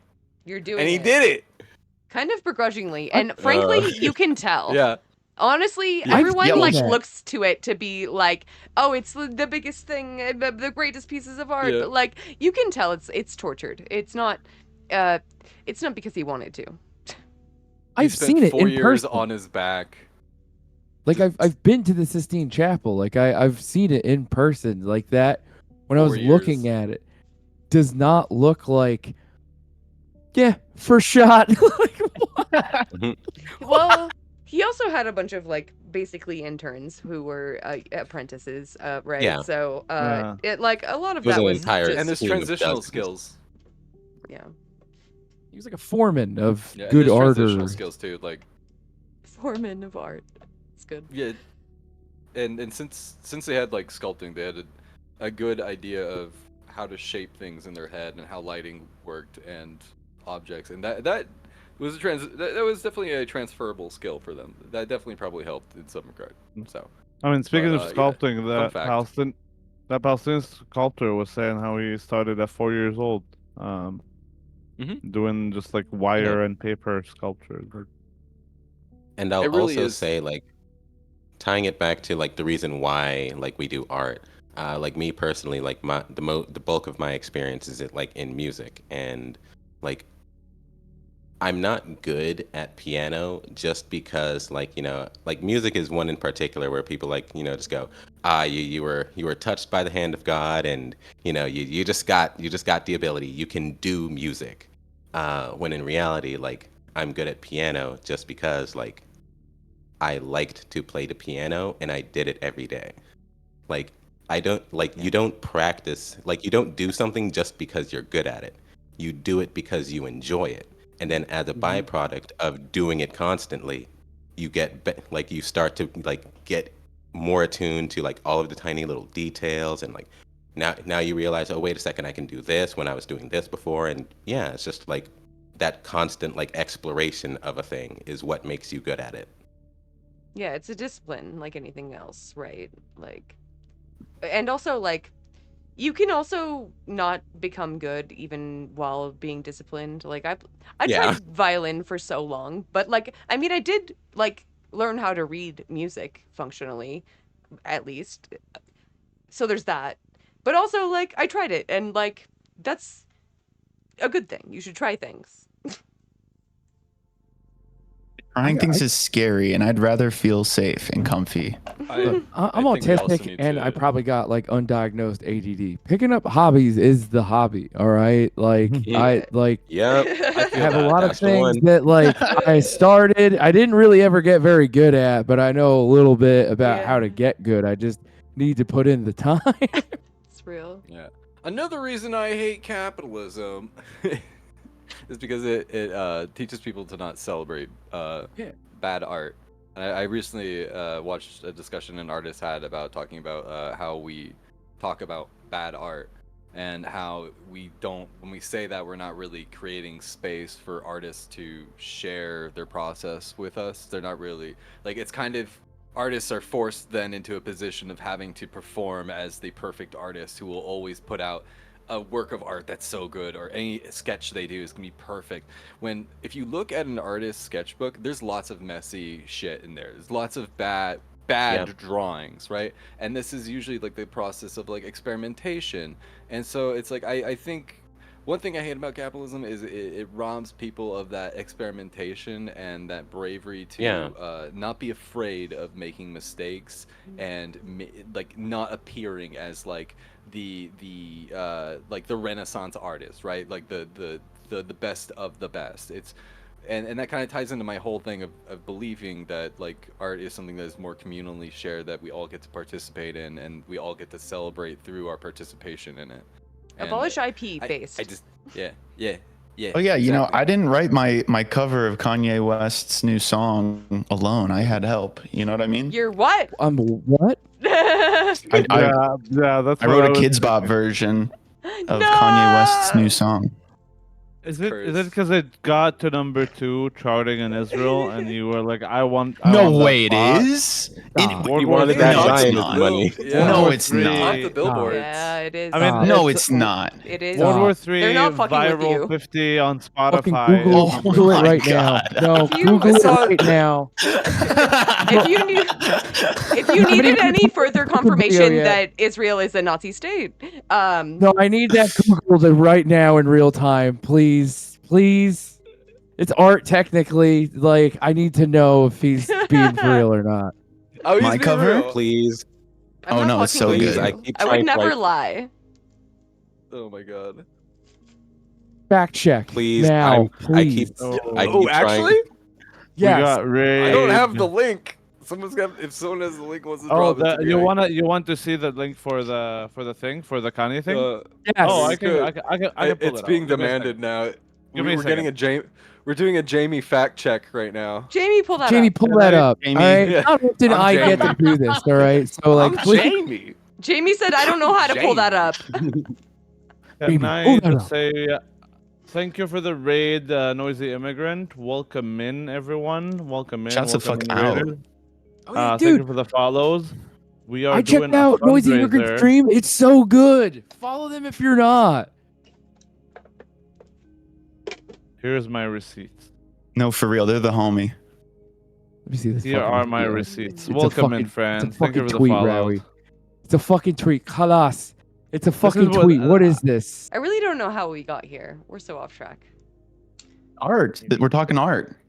This is art. True. Sure. Kind of. Depending on who what you is Oh that? ask. my god, that's incredible. Okay. What the fuck is wrong with this world?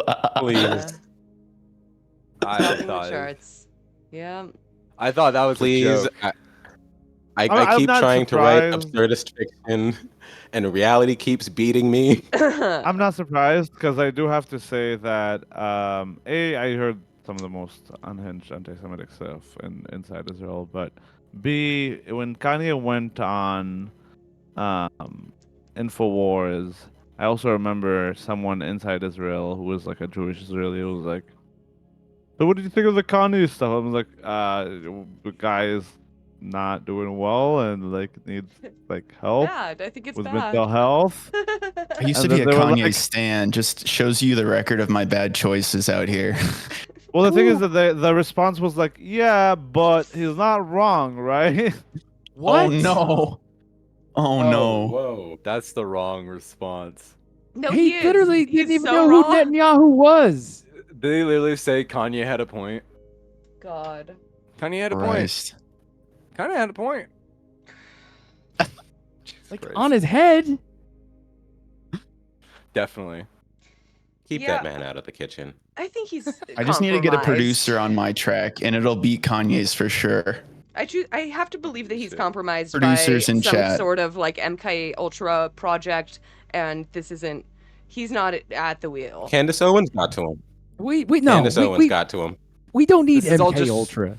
We don't. We're a society of MK Ultra where it's just like if you just bring someone from someplace else and bring them to America, you pretty much get like the same effect of what like the CIA spent like 2 decades studying and experimenting on people to get. Like within a year like of being on TikTok and like American social media and being exposed to American culture, you're just like, a deranged, like, untethered psychopath that like, fucking it bears no Yeah, like the resemblance to second who you- you once were.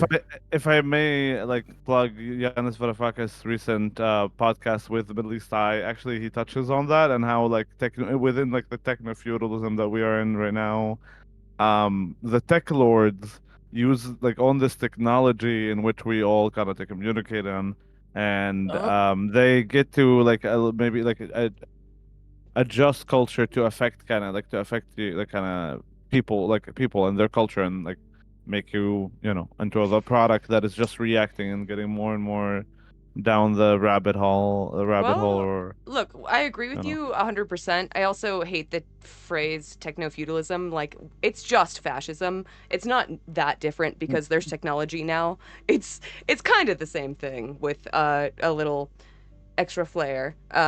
It's just fascism. We never left feudalism. Right. Did we ever really leave feudalism? Realistically. Did we ever? I was quoting. I do have to say. Like, look, in terms of like linear versus multilinear like development, right? Please read Marx at the Margins for those lefties who have not, right?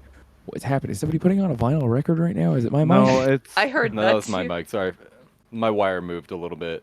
Okay, Bad so wiring. like, my bad. like, look, here's the thing about like all of this, right? Is that fucking like these are like whether we're talking about America, Canada, like fucking Mexico, Sri Lanka, fucking Israel, or like what they're doing in Australia, Atoera, right? It's all settler colonialism, right? And like what we see here, right? Like feudalism is part of settler colonialism. If we're thinking about like, the construction of settler colonialism and where it came from, right? There are going to be elements of, feudalism, right? Which is why it's easy to be like, all right, techno-feudalism. We have a higher rate or a much more expansive level of technology, which like technology is like an umbrella term. Like your language is a technology, but like the technology that we have and the influence that like we're able to produce with the technology that we have today, right, has brought us back to like the most deformed version and like a recursive level of development where we're literally going back because conservatism rules the day. Conservatism is the status quo. Because whether we're talking about like, liberals or conservatives at this point, they are both hearkening back to a history, to a past that never existed. Okay? That's why you have Israel trying to talk about their made up fucking history and ties to the land. Same thing with Sri Lanka. Same thing with the U.S., same thing with Canada, and just completely, and same thing with Mexico. But basically, like, just overwriting, like all the diverse populations of indigenous peoples and nations, right, that existed within their borders, right, through like, cultural fucking projects like Mestizaje and Indigenismo, right, where we're all a little indigenous, so we no longer have to pay attention to it, right?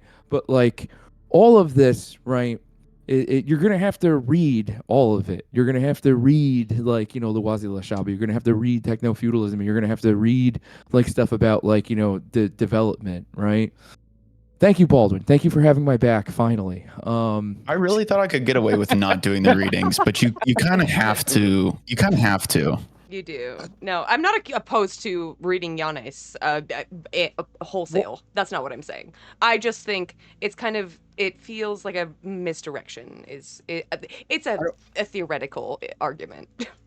Yeah, I don't want to be pedantic here or anything like that, but I think like when in my reading of Varoufakis is like when he says the techno feudalism, it's like a couple decades ago when you had to go shopping, you would go to the market and you would go in there and there would be people like selling things, whereas now the market itself is captivated into a private entity like Amazon or something like that, where it's like now you have to engage in commerce with a private company just to peruse a market, just to look at the items at a market. I think I've heard him framing techno feudalism in that sense, but I'm certainly not an expert on it. Like think about, like, even when you go to the farmer's market, what was once like literally just you talking to a fucking farmer, turns out that farmer more often than not is literally working in conjunction with a larger parent company. Illusion of choice type shit. Techno-feudalism. I'm sorry. I feel like I'm hijacking the conversation. I'm also I'm also producing It's a fun the little background, so I'm tangent. also working on like the checking the people coming after us. We might need to shift things. How we doing on time? Oh, we might need. I think we might just kick Caro in now if that's okay with everyone. Oh, yeah. That's totally fine. I have more videos, but I can always cover this like on another stream. There's lots of great stuff here. Yeah. And we will keep the fundraiser up throughout the entire weekend. So if any of the streamers here wanna keep the link up and share it throughout the weekend, please do. We are almost at awesome 7,800 chat. We're $3 Let's away from go. Come 7,800. on. Let's go. I'm so proud of us. Mostly you. It was mostly you. No, it's all of us. It's not mostly me. It's all of us together. I'm proud of Thank me. you all for all the help. And Mo, sorry, it kind of came by like the last minute. There's a lot of streamers that I kind of did not get to even tell them that we're doing this.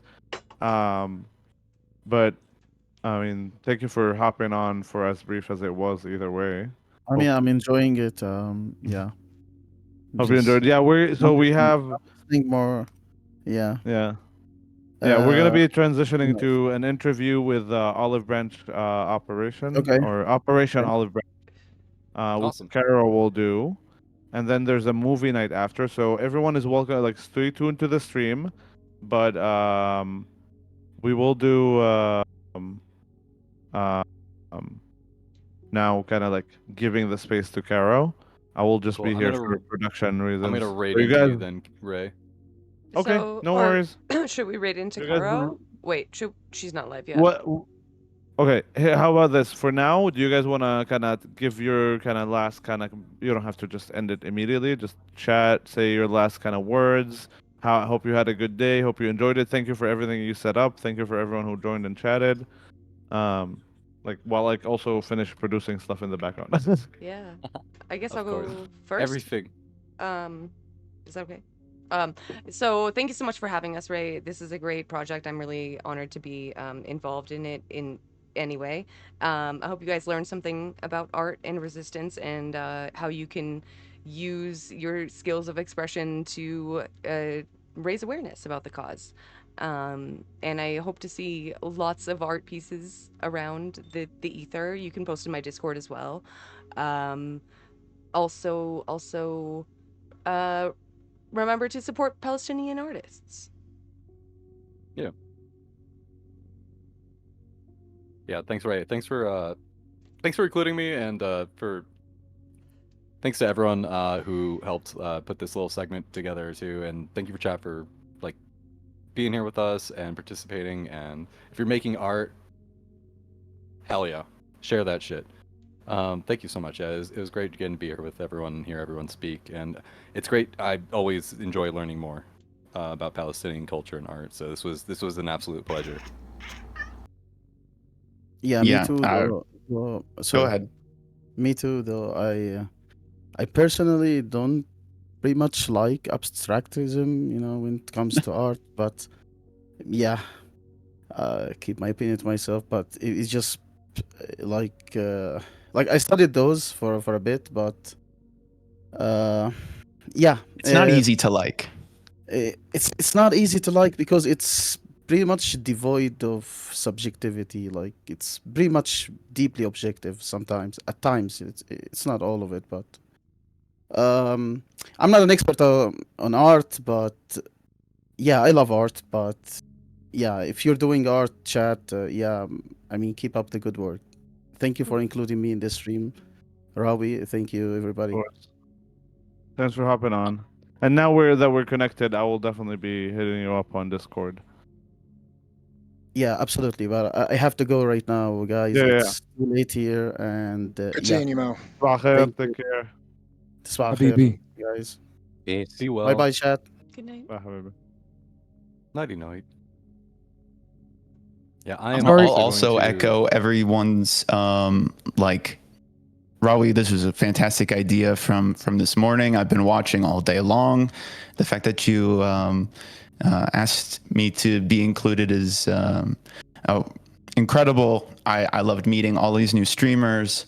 I loved being able to talk about something that I'm very passionate about. Chicago homies stick together. You know what I'm saying? And thank you. Yeah. Thank you, Habibi. Thanks so much for being here, everyone, and thank you for everything you got ready. Yeah, I know Johnny and Pat are still. You want to go first, Johnny? Rawi, I love you, Habibi. Thank you so much for even thinking of us. I'm sorry that we didn't come on when we were supposed to. I'm sorry for the art. All good. I'm sorry for the art crew for completely fucking crashing this shit. Enhancing. Thank you for being here. Yeah.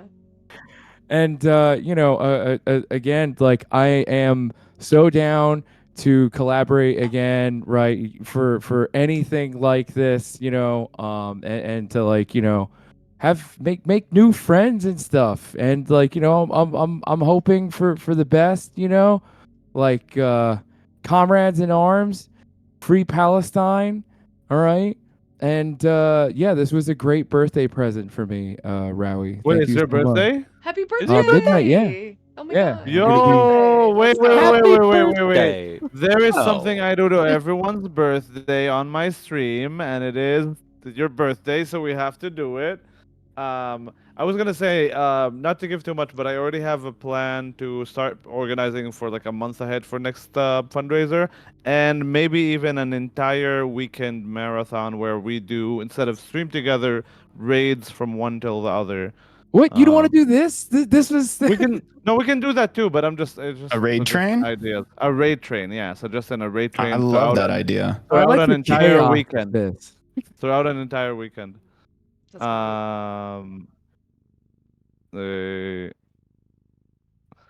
Is Carl going live? Because I'd also like to raid them. Carol, But I'll raid go you, Rawi. live. I'll just say real quick while Ray's pulling up. Ray, thank you so much for inviting myself and inviting Johnny on. Kind of to echo Johnny's sentiment, I'm not an artist by any means, but anything that I can do, if I can contribute my presence or whatever half-baked commentary I can to potentially alleviate the or add a modicum of material assistance to someone suffering in Palestine, I'm very, very, very, very happy to do so. While not being an artist, though, I am glad I got included here because right here, you can't really see it in there, but for the art heads in here, you may know this one. This is Raft of Medusa by Jericho. It's about French colonialism in Senegal. It's actually like a critical depiction of French colonialism and slavery in Senegal. So I for the art that I have discovered that is aligned with like anti-imperialist sentiment, I'm super into it. So I'm always willing to learn more. And again, just deeply, deeply appreciative that you invited the Subversive History crew to hang out with you guys. Hey, I'm honestly honored to know you both. And quickly, I know we also still have Jelly, but quickly, just want to say, can you guys hear it? I can't hear it. Oh, It's I not didn't even playing, dog. I didn't click. You didn't even hit play. It's loading? Loading? Oh. I can hear Oh, it now I through hear it. your. I can hear it through your mic. Okay. Wait, did you not hear the music? No. I know what you're playing. I know what you're doing. Like, but I can't hear anything. no one can hear it. I know my chat can hear. Okay. So the question is, why can't you hear? Okay. Sorry, this was by accident. I'm just trying to switch between those two. While you're switching, Haya El Mishmishi Mishmin Mishna. Fuck. I missed it the so last close. second. So close. It's the last part, yeah.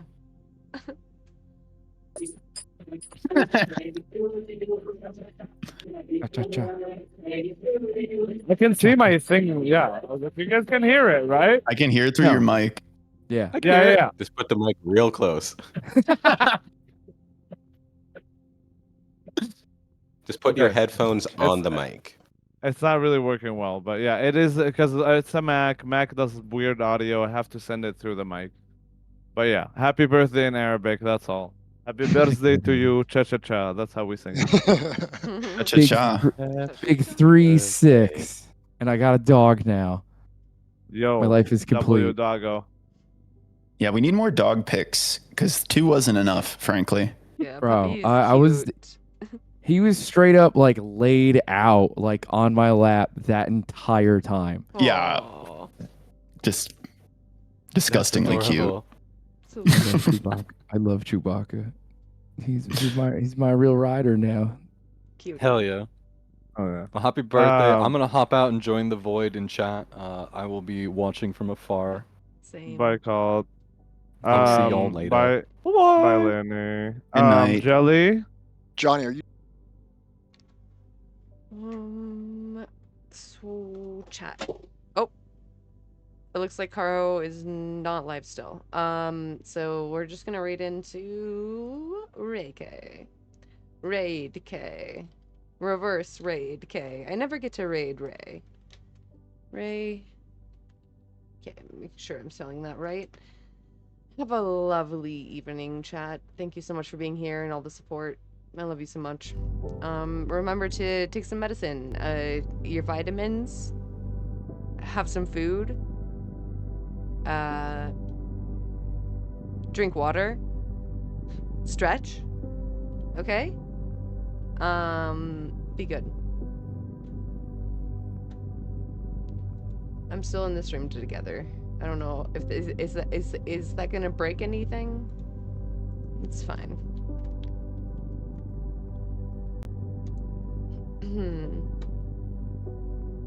We're raiding.